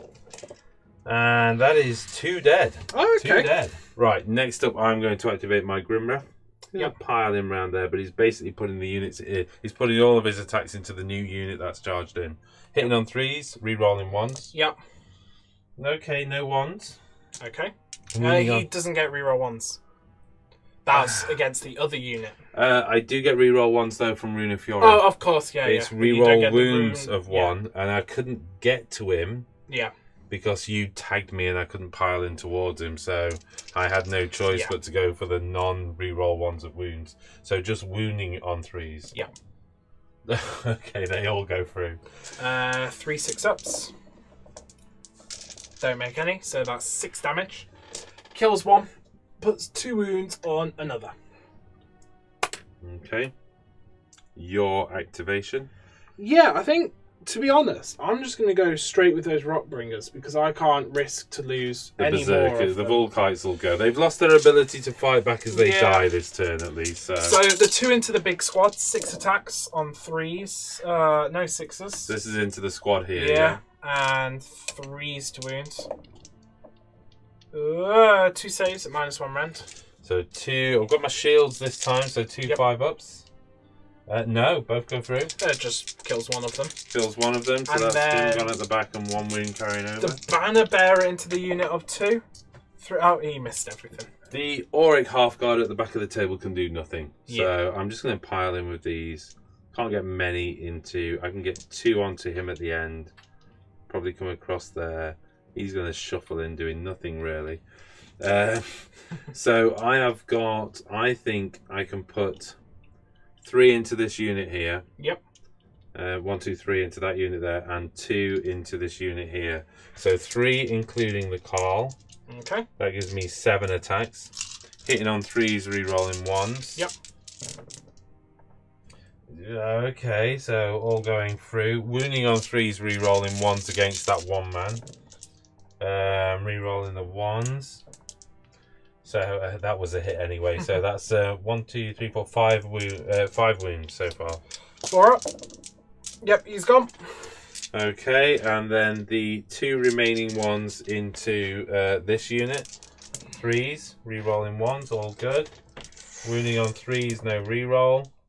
3 wounds onto him. Okay, 4 up. That kills another one off. Okay. Okay, the Lord of Blight, he's got his bubotic hammer, but he's actually just got a big meat cleaver. Oh man. Don't tell Papa. He's got 3 attacks on 3s. Oh, 1 solid hit and 3s. And that's a wound. That's pretty good. You just got 1 save at -1. 3 goes through. That goes through 2 damage. 2 damage, so that's 2 4-up ignores. Fluff Almost actually. And then, well, I fluffed 1 of them, so 1 wound going through. Okay. Okay, next up, 16 attacks coming from the Auric Halfguard. They've got runic empowerments on them, but they're hitting on what, 7s? Well, no, they're only -1 now because he stopped channeling his he moved. poxes. Yeah, okay. So you're hitting on 5s. Hitting on 5s. Re-rolling 1s. Yep.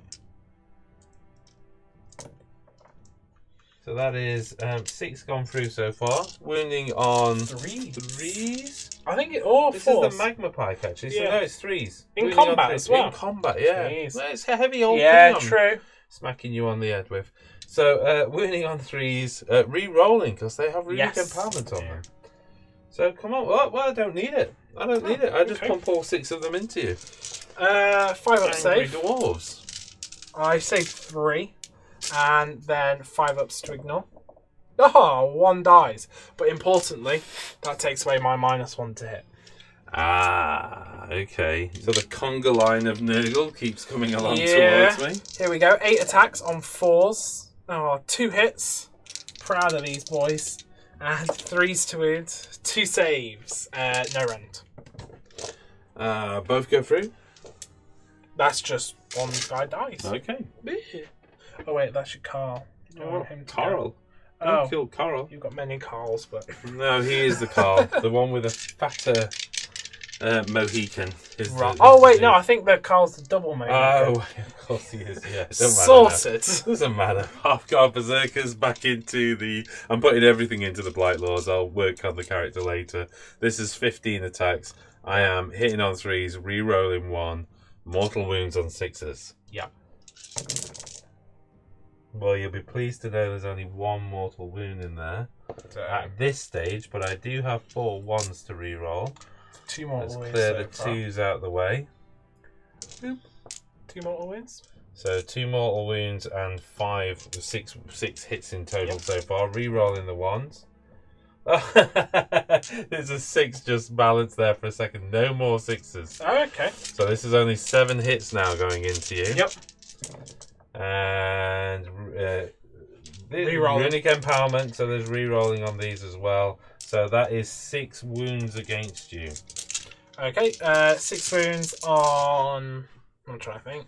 4 ups. Wow, I take 4 wounds. Oh, wow. That still leaves the Blight Lord alive with 1 wound. Goodness gracious me. Did you say 4 wounds or 3 wounds? 4 wounds. Okay. Because the Blight Lord has an extra wound. Ah. Yeah. Okay. Okay, so we got some combats back here. We've got the 2 Berserkers here that got dragged back into that combat. And you know, I've got to say, against their desires. Yeah. They're hitting on 3s, re-rolling 1s.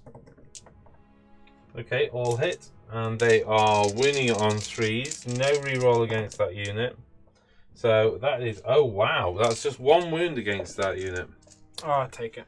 Okay. Using my Lords of the Lodge ability, I activate my... Half-guard again. Half-guard again. 15 attacks. Looking for 6s. Rolled a few out there. So 3 6s so far. So what's that? Hitting on 3s, re-rolling 1s. I'm just pulling the 1s out. And there is 1, 2. This is not a great roll for you, I have to say, Jack. Doing the 1s. Pulled another 6 off and another hit. And then wounding on 3s, re-rolling. Okay. Wow. So that is 2, 4, 6, 8, 10 wounds as well to contend with. Okay, 4 up save. How'd you do? Ouchie, ouchie. Oh. Next up, the Grimwrath Berserker. Activating for his 2nd time. On the 2 up. On a 2 up. Good reminder. One of these days you'll... 4 attacks hitting on 3s, re-rolling 1s. Okay, so that's only 2 going through. Wounding on 3s. Both wound at -2. Rend. 6 up save. That's 4 damage. That's 4 damage. So he pops him away. Okay. Okay, Battle Shock. Yeah. That wasn't a great round for you. No. That was a tough round, man. I felt for you. Yeah, it was all looking good. And then the Hearthguard Activated again. went again. And you know. The Blight King with the Hearthguard on a 5 up will run away. No, he's sticking around. Good man. And the Banner Bearer is good. Actually, I don't think he could have ran, but hey ho, what you gonna do? So you take 2 points. Yeah. So that takes you to a total of 7 to 12. You're 5 behind. You're gonna need at least a double me and some decent summoning, if possible. Yeah. Yeah. For you to be in it to win it, I think. Okay, moving into turn 3. Here we go, turn 3 roll off. I got a 2. 3. Oh, here we go. Popper's bringing some children through. Oh, my roll-off form is back. I should say before we move on to your turn 3, actually, at the end of turn 2, on a 1 and 2, that goes away. And it does indeed go away. So I did point there. Firewall. And the firewall is sticking around. Nice. It's on a 4, actually, because he's out of range of the smiters, but it was a 4 I rolled. Okay, my cycle ticks over to Plague of Misery. Which means you reroll battle shock test of 1. And it pretty much sums up your second turn. Yeah, it sums up something. My Herald's going to try and reset the cycle. Come on. Yeah, I guess it. That's I'm going... all the way. I don't know whether to go to Nauseous Revulsion. No, I'm going to go Fecund Vigor. Okay. I need to do some damage. Alright. Then I generate corruption points. So again, I'm getting 6 corruption points because I'm in your territory and mine. And then I get 3d3 for my trees. Oh, that's pretty good. That's another what? 7? 5. On top of the 6. 5 on top of the 6. There's 2 3. 6. Oh yes, that's 7. Yeah, 7. That's another 7 on top of the 6. So that's another 13. So that is 26. It's good. Corruption I assume is it a lot? Is it a little? Ooh. Slippery. It's something. I could bring some slippery demons through. But yeah, I've got some more hero phase things to do. Okay. He heals on a 6. No, of course he does. Oh, he does! D3! What a roll! What a roll! He gets 2 back. That thing teased itself around the dice tray. That was brilliant. You take D3 on a 6. Oh, for heaven's sakes. 2 mortal wounds. 2 mortal wounds on a 4 up ignore. Oh, okay, 1 goes through, so it takes a dude off the end. I mean, to be honest, he's got so many cuts in him. He's spurting out bile and juices everywhere. Yeah. The banner bearer heals on a 6. Nope. The unit of 2. Nope. The big unit. Nope. And the Grimwrath. Nope. Okay. Oh, okay, that was mortal wounds going out. What was going off there? No, sorry. You were trying to heal me. 6. Yeah, they do mortal wounds. That's all my hero phase stuff. Your movement. Yeah, the Herald is moving 4 inches. Top man. There. He's got a 5-inch move, Horticulturist, so just slippery fella going. 3 inches away from there. That interesting swing of the tail round there. I think they're going to stay there. Yeah. Just because they're tying that up. I mean, and he's going to stay there. Okay. And then I'm going to spend some corruption points. Okay, so I've actually spent 7 of my corruption points to bring in a unit of 5 plague bearers there onto the objective. So there's a burn for D3 there, for sure. Yeah, there's a burn there. Well, actually, there's an argument to say, do you hang on to them for a couple of turns and then burn for D3? That's a good point. Because you're behind and you can rack up, and what have I got that can go over there? Okay, I've got a rune smite. He's not going to kill 5 dudes. No, that's a good point, actually. Yeah, okay. Maybe I'll do that. That's pretty much all my movement.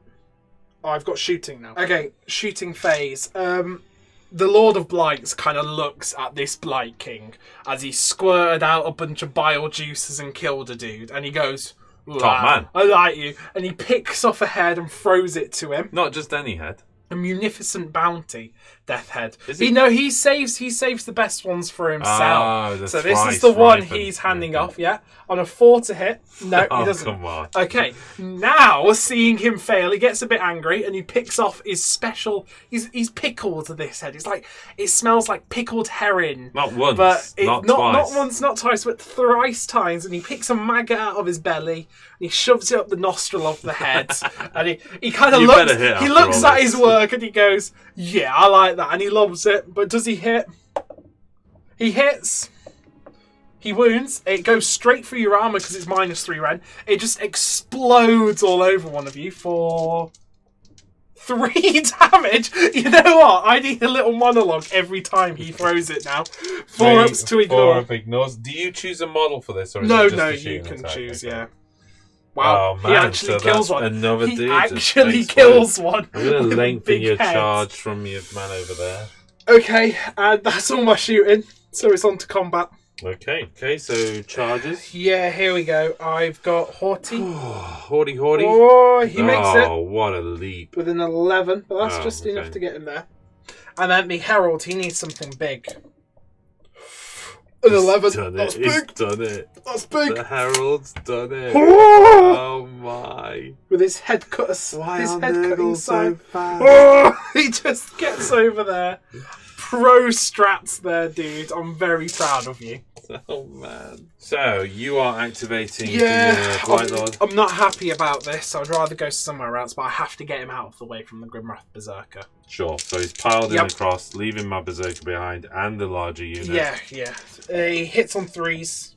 2 hits, wounds on 3s. 2 saves, -1 rend, so 2 5-ups. 1 goes through. Oh, that's not bad. 1 damage. 1 damage. Is that his That's 1 his, damage? yeah. Okay, so I'll do 1 damage over there. And then it's over to you. Here we go. Activating the half guard. This could be a mistake, but it wouldn't be the first I've made. All 5 of them in. How many wounds has that Blight King got left? He's got 3 left. 3 left. So let's put 3 onto the Blight King. Okay. Including the... Oh, no. I'll tell you what. 3 onto the Blight King and then 2 onto the other guy. And that's included with the Carl. Yep. So 3 onto the Blight King. This is 6 attacks. Yep. Hitting on 3s, re-rolling 1s. Yep. Looking for 6s. None at all, but I do have a 1, so come on.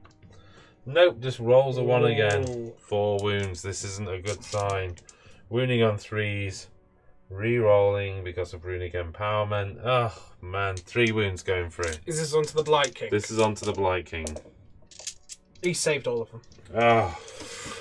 In which case into the Lord of Blights. The Carl and his mate into the Lord of Blights. Looking for some 6s this time, not 1. No, but all hit at least. Wounding on 3s, re-rolling. Goodness me, the rolls are failing me this turn. Okay, so 4 wounds going through to him. Okay, this is a 4-up save, re-rolling 1s because of his shield. Yeah, he's good, he takes 2. Okay. Takes 2 wounds. That's not enough to kill him. It's not a great combat. I should have mentioned this at the start, but I am spending my command point for all-out attack on Horticulus. Yeah. So I just need to make sure I kill 1 of them. Yeah. So his locking shears on this is all onto the Battlesmith. Yeah. All right. So he hits everything. And not worried. 2 wounds. That's 3 saves at -1 rend. So that's gonna be 3 4-ups now because of his own +1. Yep. Nope. How many? How many go through? 3 go through. Do I get reroll saves of 1? You do from the firewall. Yeah, that's why I was pausing. Sorry. So okay. So did you say it's a 4-up he's on now? So 2 go through now. 2d3. That's 3 wounds on him.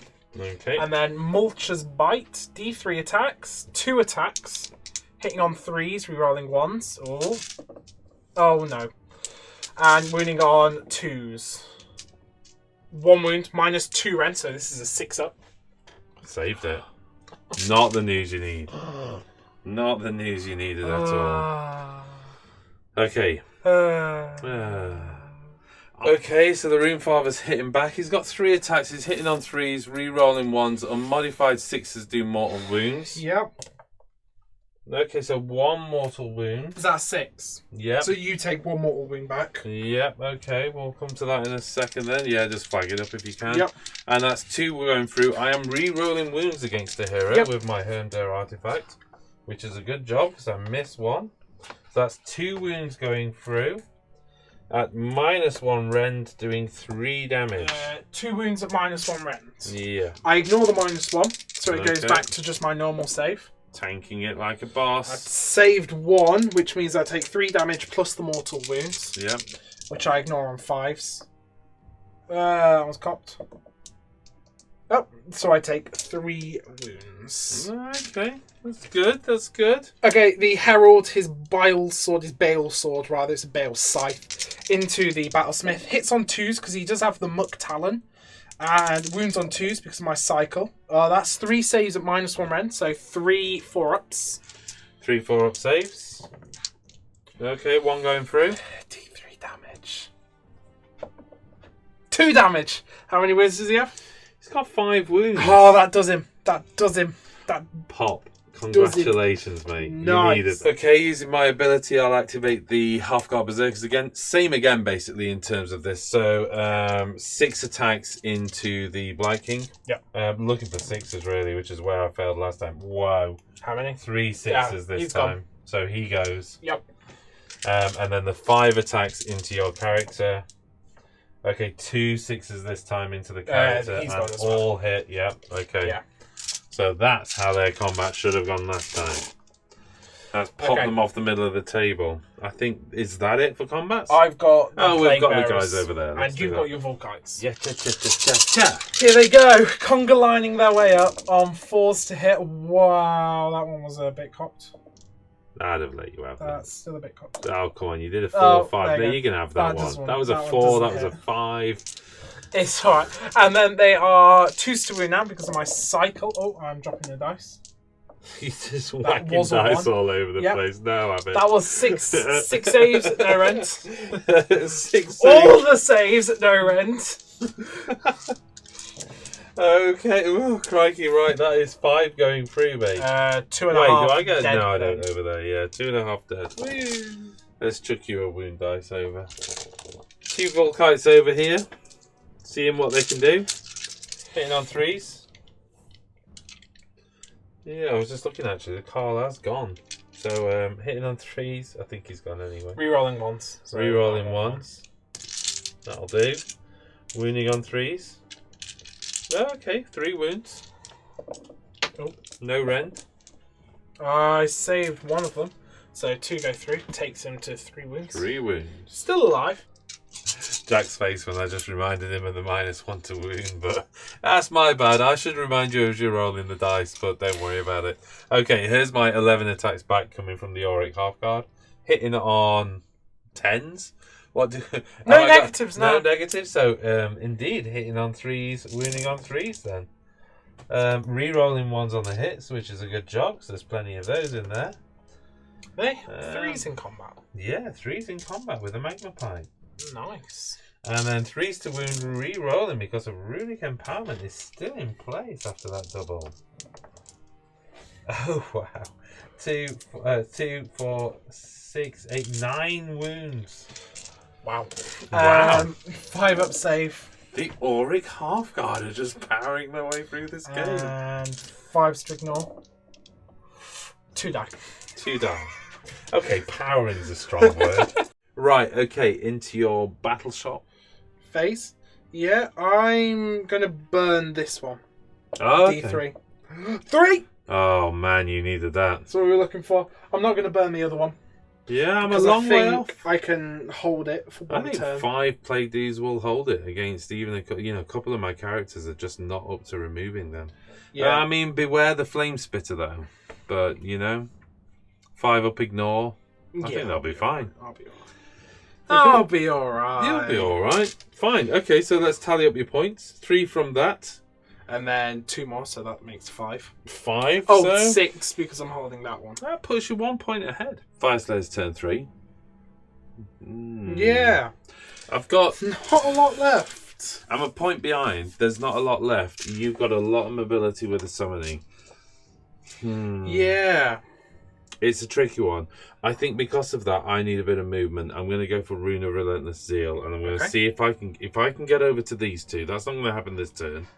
Yeah. Then you'll can be able start to retreat working back your way onto it. over.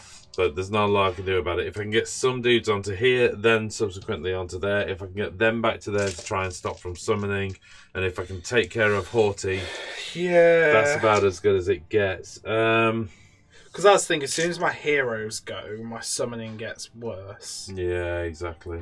But yeah. Okay, but the point is you can summon anywhere near any of these trees, can't you? And you can even pop another tree up, so you've got mobility over me. That's my main concern. Let's go for Rune of Relentless Zeal. The charge, actually, I'm probably going to be doing no charges this turn, so I'm bound to roll a 6. No, I don't. So No. I get +2 movement at least on that one.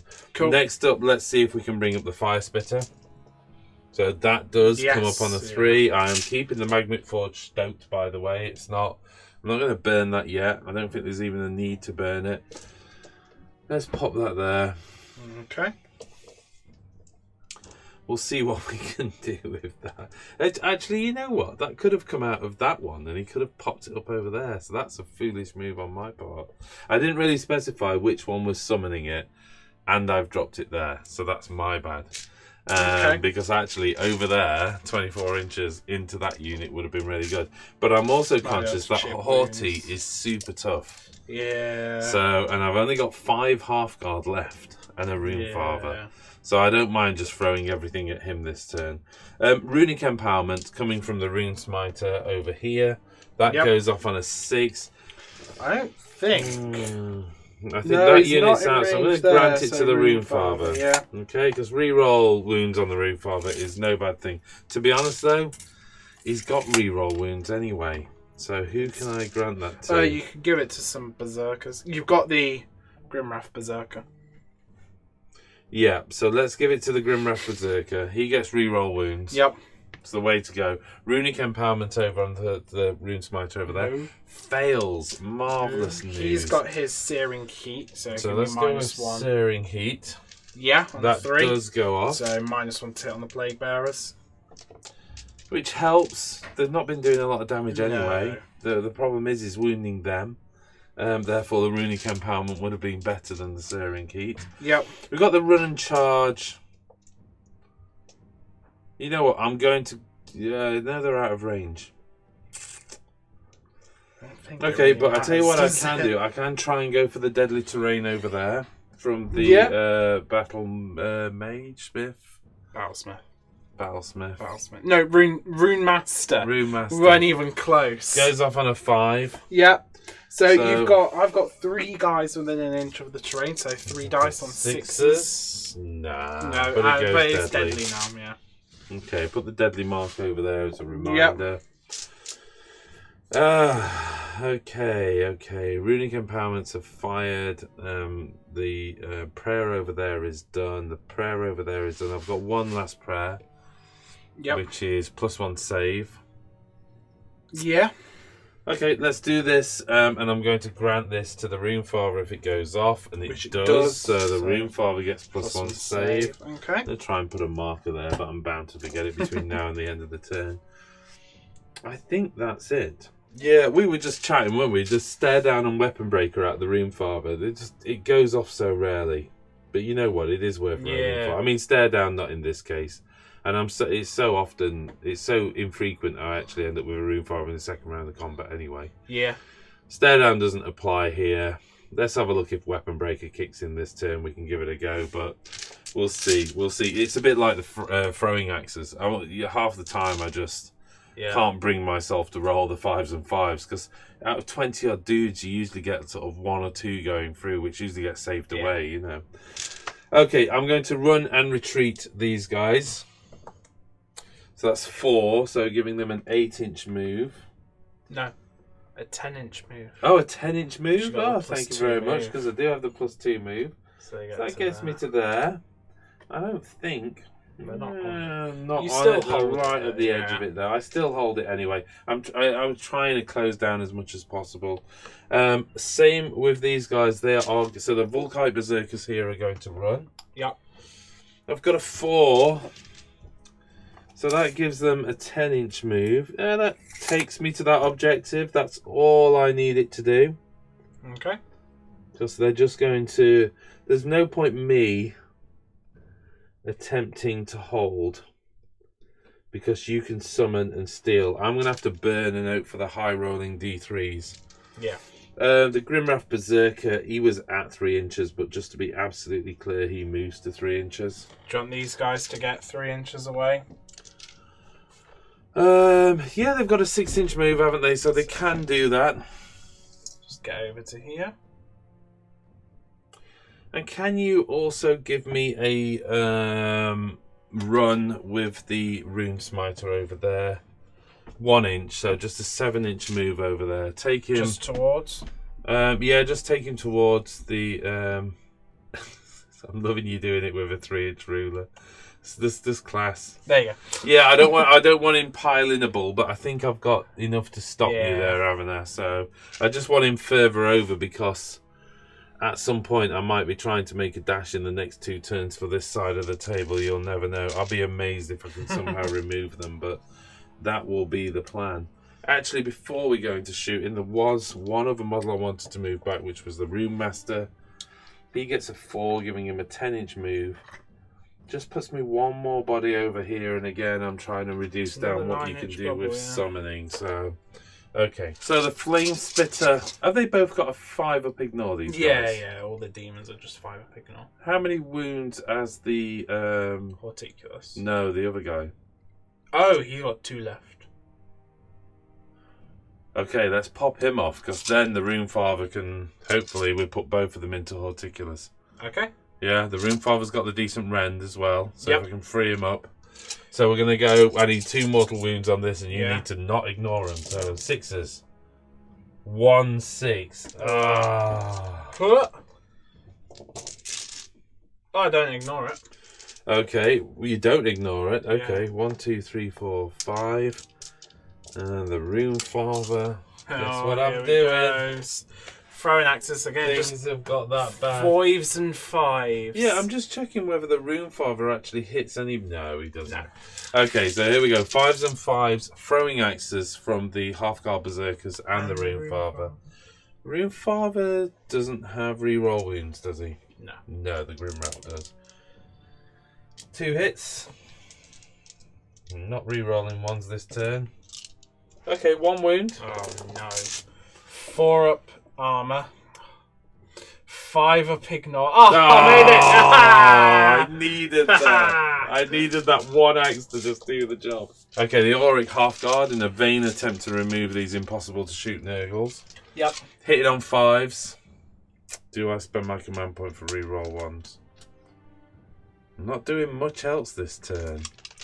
You don't need a fight first. Why not fight first and see if we can pop those guys off? So no, this is just desperately hitting on 5s. Okay, so that's 7 hits. Okay. Then it's 3s to wound. Oh, they didn't get runic empowerment off. 3s to wound. No, they didn't. Oh, I failed. They didn't. One over there. You're right. 3s to wound, but that's 5 wounds then.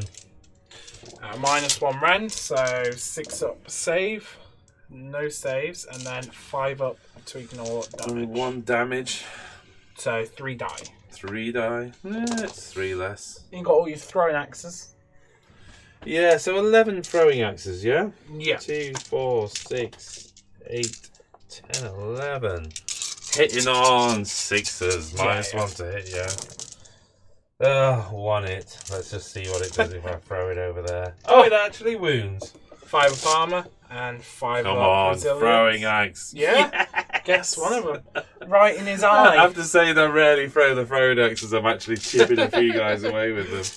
But, you know, needs must win the devil, as they say. Okay, I think that's it for shooting. We'll get into charges. So, first up on the charge, Grimwrath Berserker, needing a 3. Yeah, he's in with a 5. It just made me chuckle. I saw the 3 and thought, well, at least I know I'm in. And then the Half-Guard Berserkers over there. And they've got a 4. Well, you kind of get, like... With the piling, you'll still be able to. Yeah, they've got a 2-inch range attack, haven't they? So okay, so you can spend a command point to activate to fight first. Yeah, seems to make sense, doesn't it?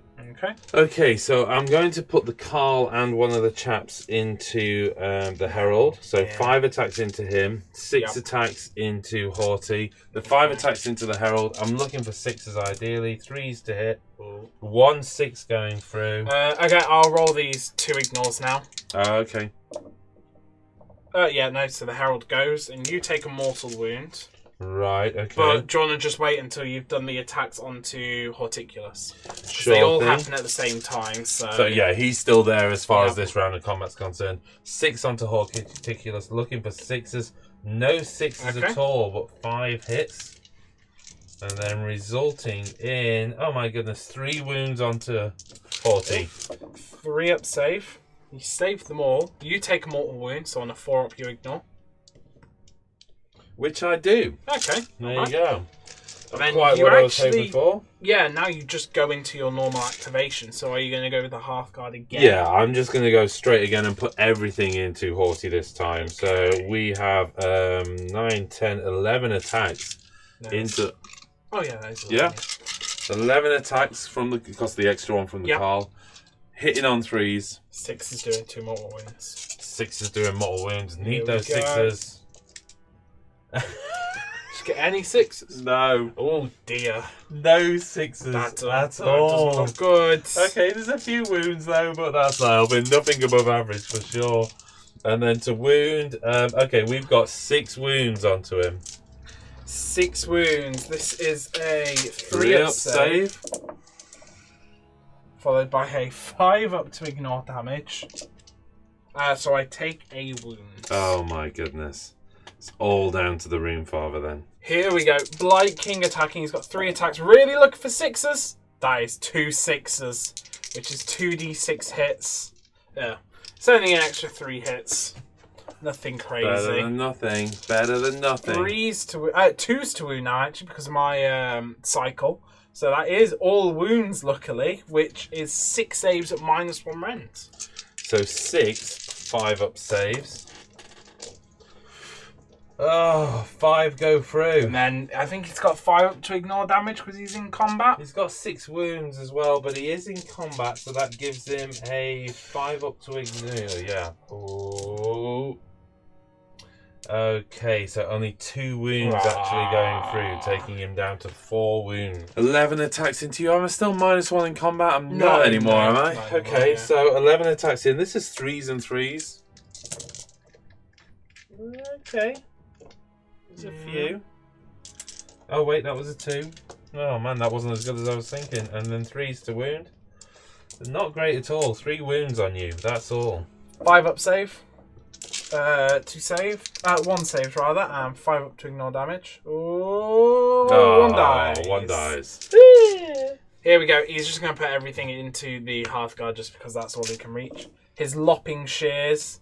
2 hits. Now I'm +1 to wound from my cycle, but -1 to wound from the Runefather. So back down to 3s to wound. That's 1 save at -1 rend. So you don't actually get a save from this, because remember there are a permanent -1 save from the Rustfang.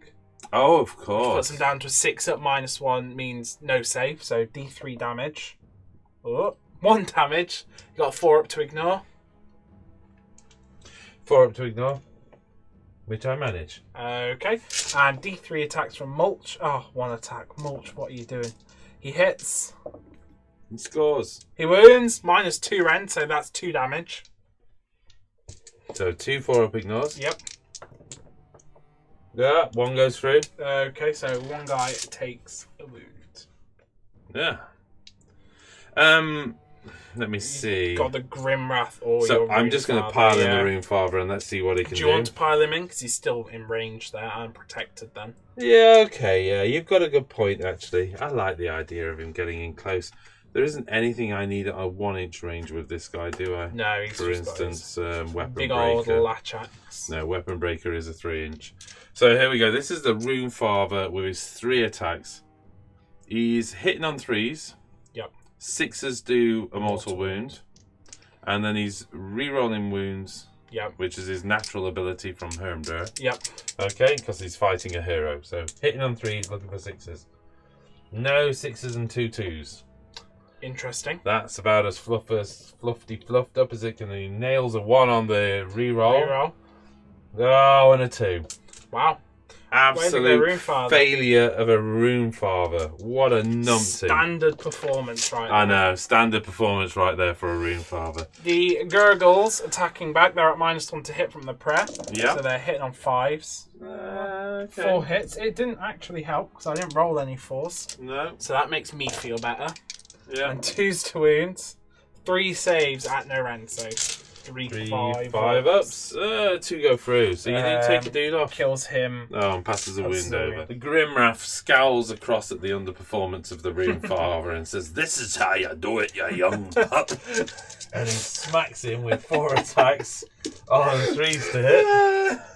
He doesn't do so good. And Threes to wound. Threes to wound, re-rolling because of runic empowerment. Come on, Grimwrath Berserker. It's 2 hits, so -2 red. Yeah, no, he goes. He gets cleaved in half Rune right father, there. my ass. Okay, that puts us into the. Sorry. Yeah. He's a dude in the middle of the table. Yeah. That puts us to the end of Shock. turn 3 Battle Shock. I got that to roll. I lost 5, so I can't fail. But on a 1, some more. No, I've yet to roll that one. One day it'll happen. One over there. I think they're like Bravery 8. Yeah, the Auric Halfguard of Bravery 7, and I only lost 1, didn't I? So, all good. Halfguard are all good. Everyone's all good, so it's just to tally up the points, really. Yeah. I retain that.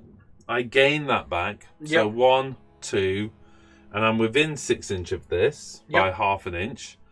And because I'm worried about your summoning, you can do it anywhere near the trees at all, can't you? Yes. By the way, do these trees have a negative effect on me? Yeah, but it happens in your hero phase, so you're good. Oh, okay, and I was off the distance. Yeah. I'm going to raise that for D3. I can't afford you to summon onto it. Yeah. Worst comes to worst, I gain 1 point, which is what I'd lose if you summoned onto it. Yep. And I get 1 point. That's not what I needed. But I scored 3 points, and that takes me 2 points ahead. Here we go with a 2-point lead into turn 4 roll off. What you got? I got a 5. You know I'm going to take that. Okay, so before we get into the turn, I just need to... I'm going to go with Rune of Farsight. It's not a lot I can use. The Ren's not going to do me much. Yeah. So let's kick it off. I need that enhance. I don't get it. But I'm adding 1 to hit rolls with the throwing axes. So let's at least see if I can do some damage with those this turn. First things first, we need to check... Actually, at the end of that turn, although we've done roll off a turn 4, let's just see if the runic firewall goes away. On a 3, it's good. Yeah, because you've got a priest there. Yeah, but have I got a priest within? I'm going to check that rule. No, there isn't a priest within 6 inches of it. There's the Rune Smiter. Yeah, the runic firewall though is not 6 Oh, inches. sorry, you're rolling for the runic firewall. So that goes, and then the Zargrim Flame Spitter. Oh, goes as well. Yeah. Wow. Well, I've also got my cycle ticking over. Sure. To the burgeoning, which means these unit of Hearthguard are going to take a mortal wound on a 5. No. The unit of Volkites, nope. And the Grimwrath Berserker, nope. And the Rune Smiter. Okay. Yeah, so the Rune Smiter takes a mortal wound. Is this within terrain, is it? Yeah, it's just within an inch of terrain. Okay. What about these guys? Did you do these? Are they within an inch? Yeah, okay, those Volkites. You'll get them. Yes, I did actually. Okay, more nice. Yeah, just 1. Popped him off. Wow. Way to Popped go. him ping. Way to go, Cycle of Corruption. Okay, nice thing is, though, that's freed up a wound dice for the Grimwrath. Nice. Do like to be tidy on the table. Not like your 9-inch rulers that are scattered everywhere, Jack. Hey, why? They're Shocking your behaviour. 9-inch rulers. I know, I left them around from my... Okay, let's get into this. First things first now, I need to see if I can actually get... Let's go with the Flame Spitter from the Rune Smiter over there. He doesn't get the bonus because he's not within 18 inch. But on a 3, I think he gets it, doesn't he? I'm going to check that. Yeah, that Runic Empowerment is on a 3. Okay. No, it's the Zargrim Flame Spitter. Oh, yeah, that is on the 3. Is it a 3, is it? Yeah. And then Runic Empowerment over there. Come on. Oh, wait, I've got to do the Runic Wall anyway, but I've messed that up. So they don't get Runic Empowerment. They do get the Flame Spitter over there. I've just remembered as well. Yep. If you're within 3 inches of a tree, you take a mortal wound on a 4-up. So the Hearthguard on a 4. Nope. And the Volkites over there. They're not within an inch anyway of the 3 tree. inch. It's 3 inch. inch. Oh, 3 inch. Yeah. Oh, right. Crikey. Okay, then. So, despite the fact I've already fluffed up my Runic Empowerment over there, let's get the Runic Firewall back up coming from the Smiter over here. Nope. And a 1, so that doesn't happen either. Going well. It's not going well. It's not going well, Jack. The plus Rune 1 save? Smiter, the Rune Smiter's got the +1 save. And he's got the run and charge. Yep. That's no good to me anymore. So let's go with the +1 save. Well, the run and charge might be worth it on the Grimwrath Berserker. You could try and run him over, but that just leaves you to teleport onto this and burn it. The Grimwrath's there for the rest of the game. Yeah. Is the reality. Holding off one objective. on his lonesome. Okay. Right. In which case, the +1 save. Let's go do this. No. Oh, wait. On the 2. No. It's a 4-up normally. It's a 4-up anyway, so yeah. definitely. And Runic Empowerment. Runic Empowerment. Oh, wow. just no, Phil, no. God's not looking on you. Oh. Yeah, your God's deserted you, mere mortals. But demons, my Popper's with me. Popper, come on, come in. Popper's doing all right, isn't he? Send Popper me some friends. Oh, I think that's it for hero phase. Stare down doesn't work. You didn't attack the Rune Father, so Weapon Breaker didn't kick in anyway. But yeah, let's get into appalling movements. Right. Okay, movement. First things first then. This guy, he doesn't need a run. Just going to bring him this way and move him that way to spread that out at all. Don't know whether to just send the Smiter over there. Super tactical movement. The Smiter's not going to handle the unit of 5 dudes. He's got 1 attack, hasn't he? You could kill 2. No. No. Right, running the unit of Volkites. They've got a long way to go. So 4 gives me an 8-inch move. No, I'm not spending a command point. It gives you, they get +1 to their run rolls. Oh, of course, 9. Sorry about that. They need it, little fellas. Go. Little. They see a little objective. I mean, we're crikey, 13.5 inches away from the objective. So a run on turn 5 could put me there.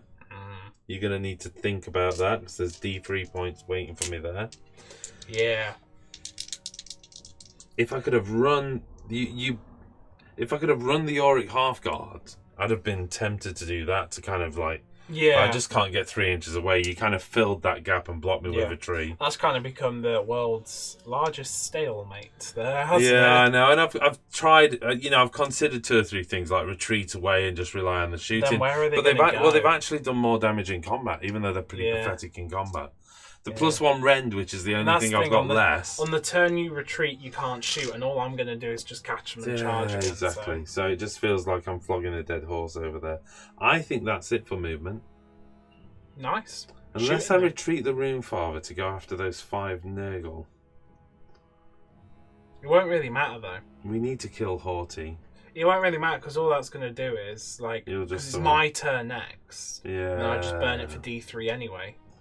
Of course, yeah. Because he's not going to get over there and kill them. It would be a hell of a charge. Yeah. Oh, he's retreating anyway. What am I talking about? Yeah. Right, let's get into shooting. First thing, there's 11 guys left in the unit. So I am going to fire the Flame Spitter first. Yeah. It would be a classic me to shoot them with something else and knock you down to 9. 5s and 6s doing mortal wounds into the unit of Plague Bearers. Okay, so 1, 2, 3... 4 mortal wounds into that Plague Bearer unit. 5 ups. Ignored 2, so 2 die. Okay. Shooting next. What? They are going to let rip with their pikes. I think I'm down to 10 over there now, aren't I? Yes, yeah. 1. Yeah, 10 plus the boss. So 21 attacks. Yep. Into them, coming from the magma pikes. So 5s to hit. 5s to hit. Yep. Still on that terrible... -1 shooting. -1 shooting. Hey, there's a lot of flies. It can be quite distracting. 5s to hit.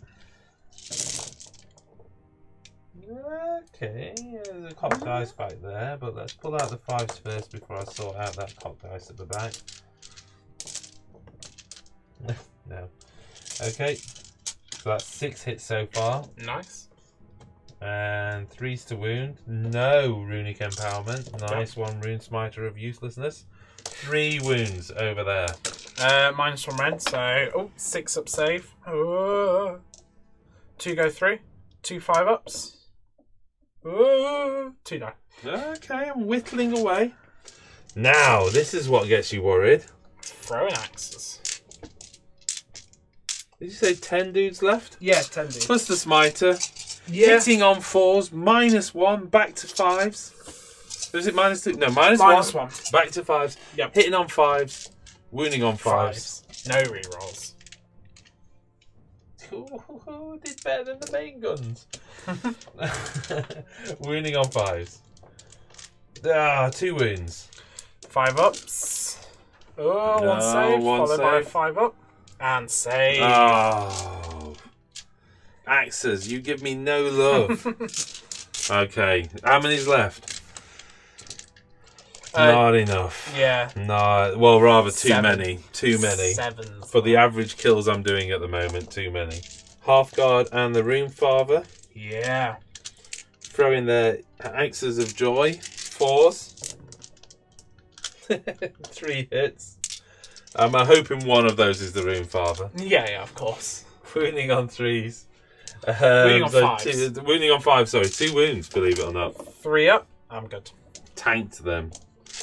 Moltres little shell, isn't That's all I can do. So let's get into combat and see if we can do any worse. Cool. Okay, I am going straight into combat. I am going to spend a command point for fight first with the Auric Halfguard, putting everything into Haughty. So this is 11 attacks again. Yeah. Looking for those 6s. I really want to see. I got none last time, so come on. 1. 2 mortal wounds so far. Why? They don't bounce back though, do they? No, not anymore. Okay, and then wounding on 3s. 4 wounds. 4. 3 up armor. Okay, and then that's going to be 4 damage because of the 2 mortal wounds thrown in there. 5 ups to ignore. Takes 3 wounds. And then going straight again with the second round of combat. Okay. Looking for 6s. 1 6. What is wrong with me? And then wounding on 3s. Pull the dice over the top. And that is 5 more wounds onto him. Okay. 3 up save. So 3 damage goes through. And this is 5 ups to ignore. So 2 more go through. He's got 2 wounds left. Okay. And then I'll go with my Plague Bearers. Here we go. Plague Bearers. Combat. Yeah, never going to end. 4s to hit.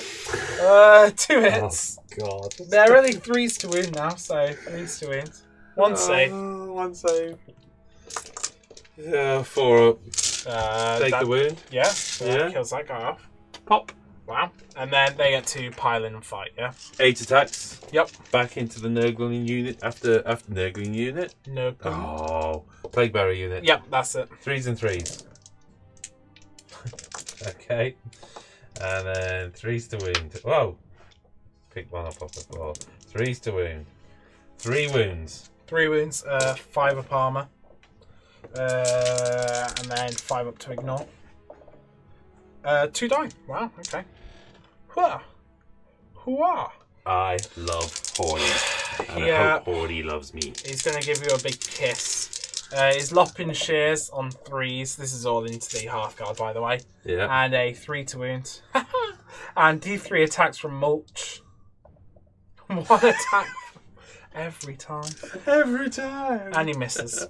And he misses. That's him done. Rune Father can bop me. Well, we've seen what the Rune Father can do. Did I get Runic Empowerment on him? No. I didn't, did I? Yeah, you had the world's worst prayer rolls. 3s to hit, 6 is doing mortal wounds. Yes.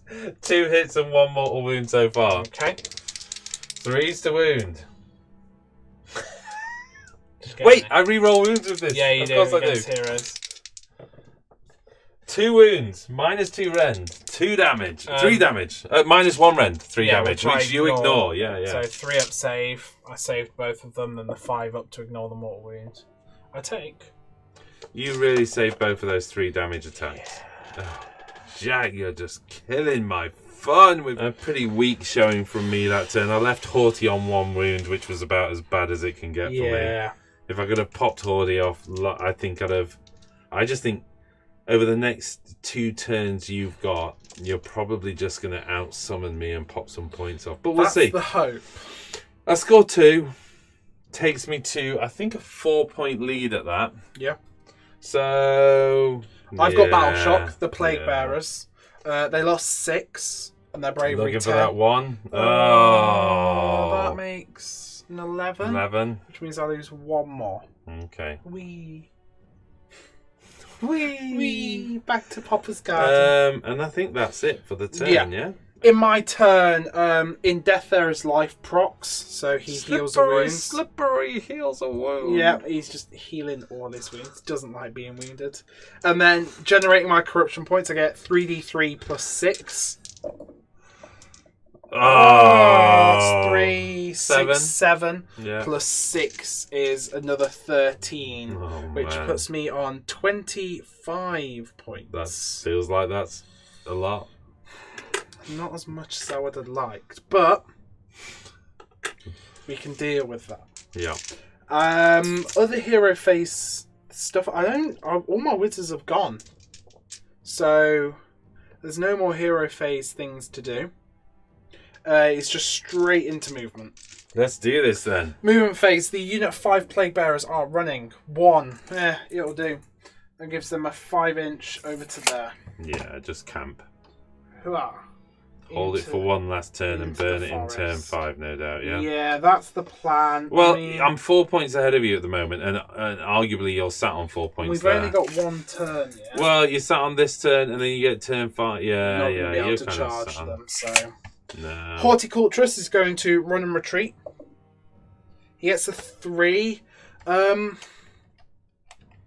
What's that give? An 8-inch move? Or I could make it an 11-inch move. Does he lose move as he gets injured? No. I am going to spend my monster? 1 command point from this turn. Woo! So he retreats 11 inches. Slippery. Yeah, stairs. he slips away. And in fact, he's so slippy, but it turns out the slime is actually acid. No, there we go. On a 4-up for the Rune Father. Yep, D3 mortal wounds. One mortal wound on the Rune Father. Okay, and a 4-up on the Half-Guard. No. So just flip him over one to 2 on the wounds. Rune Father. To be honest, that Rune Father, I'd have been happy if you'd have removed him with that move. Yeah. Even though you physically couldn't. He deserves it. He's just fluffed 2 rounds of combat. It's not enough. Okay. Then... End of turn? I've got no end of movement. Oh, I've got some summoning to do, but I need to think about where I want.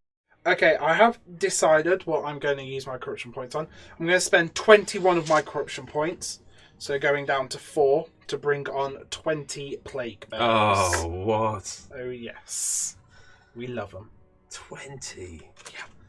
Oh, the sheer agony. So there we go. 20 plague bearers. Yeah. Shutting down my if you get the roll, shutting down my chances. That's pretty much everything. I'm going to go straight into my charge phase. Just do it, yeah. Because there's only just one roll you need to that big 9. Did you burn the command point? I did, but I don't have any heroes near them anyway. Oh, of course not, yeah. So here we go. 9-inch charge. 8. Oh, no.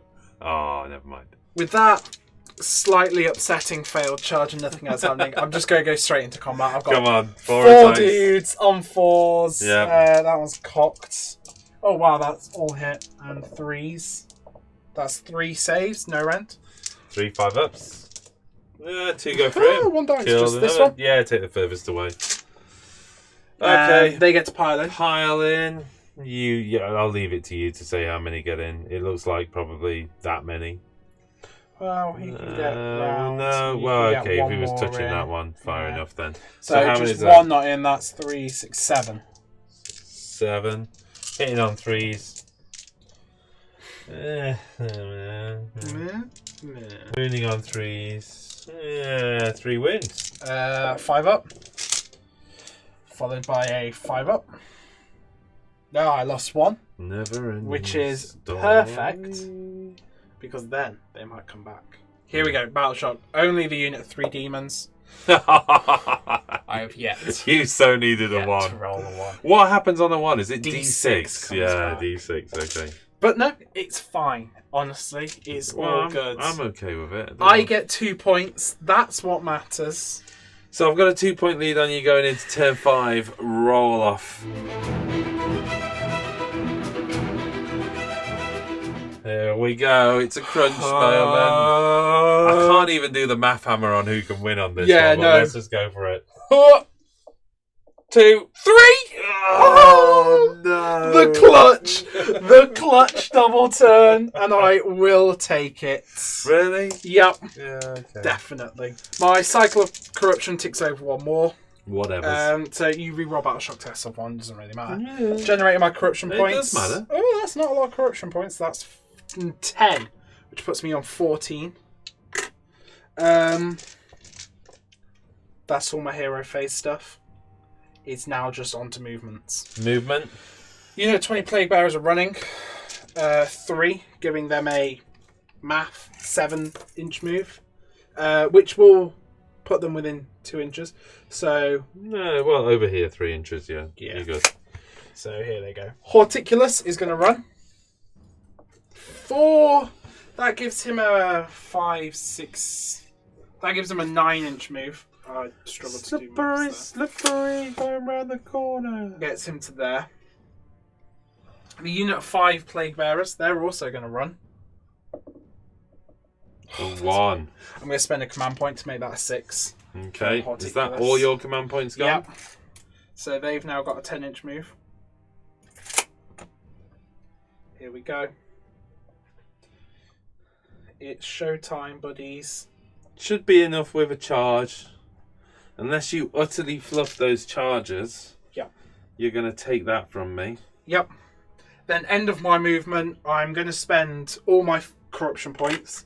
7 of them on a feculent Gnarlmaw, and 7 of them on 5 plague bearers. Oh, here we go. Boing, boing. Boing, boing. Okay, so feculent Gnarlmaw's gone here. You're dropping 5 guys right next to them, just out of 9 inch. You've basically now got 3 chances of putting units in there. Yeah. One is better than the other, but even so, if you've got a 12-inch charge, all you've got to do, is get 2 bodies onto that. Yes, yeah.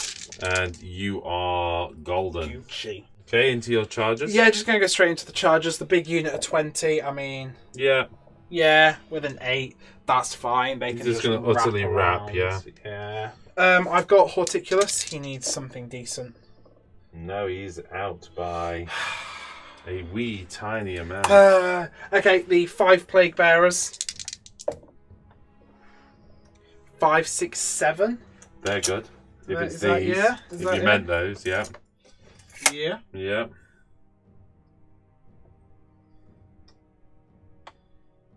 Yeah, I exactly. Use your pile in. Yeah, but exactly. Leave room for those guys. And then they need a 9. And they've done That's a 9. Wow. You've done it. Okay, so they get at a 9. You're just gonna. That one guy is just gonna clip. Yeah. So cool. you're kind of gonna have to do that, and then again rely on your pile-ins. Yeah. I'm just gonna bring him out there because all you've got to do is then wrap that way, and you're good, aren't you? Then. Exactly. So we'll do that. Yeah. Okay. That's everything. Okay, so the Maggotkin pile around that unit, utterly stopping its desperate charge over to that objective. Dice. They hit on 4s. That's not a bad roll. It could be worse. That's always a good thing. 3s to wound. That's 4 saves, no rent. 4 saves at no rent. Well, this is a 4-up save because of sling shields. Take 1 wound. Oh, wow. Okay. Tank it. Oof. Oof. Oof. Tank it. So, I am going with the Rune Master. Okay, which unit of 5 are you going for? The ones that didn't get the 9-inch charge. Okay. Because they've been annoying me. Yeah. For a long They've time. just been sat on that objective. So one attack hitting on 4. It hits on a 6. Wounds on a 3. It wounds on a 6. -1 rend. 5-up save because I ignore the -1. Goes through. D3 damage. Wow. 3 damage. Wow. 2 die. 2 die. Wow. Good man. Following on with the runic iron. 2 attacks on 3s. 1 hit. 1 wound on a 5. No rend. Goes through. 1 damage. Oh, it goes through. Actually did better than the Rune Father. Kills another one. Nice. It's got a higher kill ratio than the Rune Father. Wow. That's impressive. Plague Bearers attacking, the 3 of them on 4s. And a 3. 1 wound, 1 save, -1. No rend, sorry. 1 wound, 1 save, no rend. Fails. Meh. I might as well attack back with those while yeah, they're there. they can pile in and around. Was there 7 of them left? Or does that get 8 in? You can get all of them in. So that's 1, 2, 3, 4, 5, 6, 7, 8. Yeah, 8. So 8 hitting on 3s. Hitting on 3s. And wounding on 3s. 3 wounds. 5 up. Followed by a 5 up.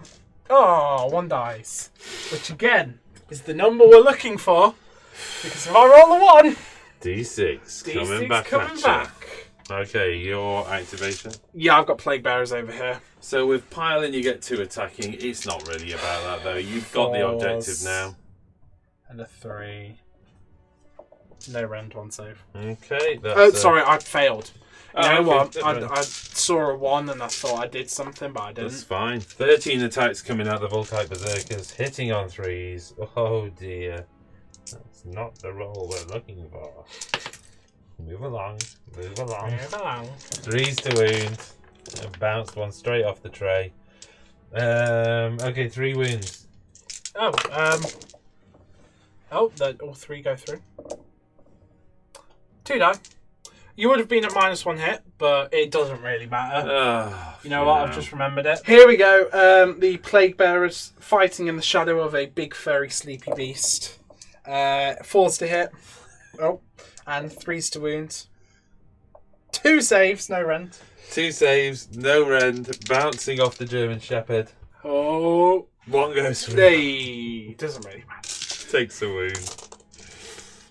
Okay. Battle shock. The unit of 2 over there. Nope. Then the unit of 2 here. D6 coming back. 3 coming back. Oh, you know what I was thinking? At least I can kill those in my turn just for that moral victory, but I'm not going to kill 5 of them. Anymore. 2, maybe. 5. No. That's made me happy at least. You know what? We didn't roll to see whether the Flame Spitter went away for turn 5. It's alright. I'll do it now and see if it's gone. No, it's there. It's the priest. Yep, it's there. And then I'm going to burn both my objectives for D3. So 2D3, looking for something. Oh, that's 3 points. I don't think. You're burning that? That and that. And that. For 3 points, puts you 1 point ahead. I've then also get the point for that one. 4 points in total. Yeah. 2 points ahead, and I think that's the game because I can only score. Yeah, 1 I point. think we can call it there. I've managed to get them in, so you can't get onto my objective. They're too far away to get onto the objective. Yeah. Yeah. I'm okay to call it that. I mean, normally I like to play out a game, but when there's nothing I can do to earn that point. You go 1 point ahead. Grand game, well played. It was a tough one. It was. Ultimately, swingy. your mobility through the combination of the trees and the ability to summon within the Yeah, trees. you find that a lot when you're playing a summoning army against a non-summoning army.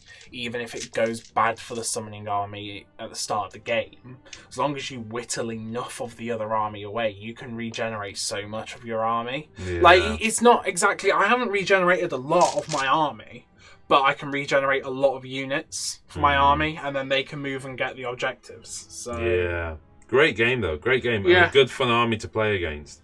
You know. Yeah. Yeah. Okay. 2 seconds. Let's tally up the score. Okay, so after tallying the scores up and just assuming my 1 point from my turn, which is all I could get, really. That's it. Definitely that's it. It's 19-18, so it's a close, fought match, really. If I had some form of teleportation, that would be really useful. I feel a lot of but armies lack tele. The armies that lack it's teleporting. I think it's why I've added things like Ether Wings in the past. To be honest, it's also one of the reasons I've favoured Magmadroths. Not only do they give you some survivability, You know, I think they give you a little bit of speed as well. Yeah, you're right. I dare say the Runefather on a Magma Drop wouldn't have had as much trouble dealing with Horticulturist, and if Horty hadn't been able to pull back there, the tree wouldn't have gone there. Is that correct? Yeah, exactly. Yeah, and then you wouldn't have scored all of that. But there's a lot of ifs and buts in this game. It all kind of came down to my last double turn. The fact that I got the double turn, and because otherwise the Hearthguard would have caught up to Horticulturist. Yeah, so and also that combat round where 2 rounds of the Runefather doing nothing and leaving Horty on 1 wound. You know, there's a lot of swings this could have gone. So I'm happy with the outcome. First time I've played, you know, this Magma Drop less, you know, there's no Magma Drops. And this is the first time I've ever played Maggotkin, so there may be some rules mistakes. Oh, yeah. I do apologise if there is. Please point them out. You generally do pretty well in picking up a new army, but this is your very first game. I tried. There might have been a couple of heals somewhere that I missed, or something somewhere, but... I think Jack's done a sterling job. We're trying to give you as many variable armies as possible during lockdown. I mean, it's just the 2 players at the moment. Hopefully when lockdown is over, you'll see more of Luke. You'll see more of Liam. Yeah. A lot more of Liam because he's more local to us anyway, but you'll see more of Liam. And we've discussed on some of the chat the armies we've got available through that. But if you like what you see and you want to support us, you could always sign up to Premium. Go along to our website. Link at the bottom of this page here. And you can sign up to Premium. It helps support us. It helps us grow the armies and you know, be able to provide you with more and more content. But that's it for today. I just wish you all to stay safe and hope you enjoyed the show. Thanks a lot. See ya.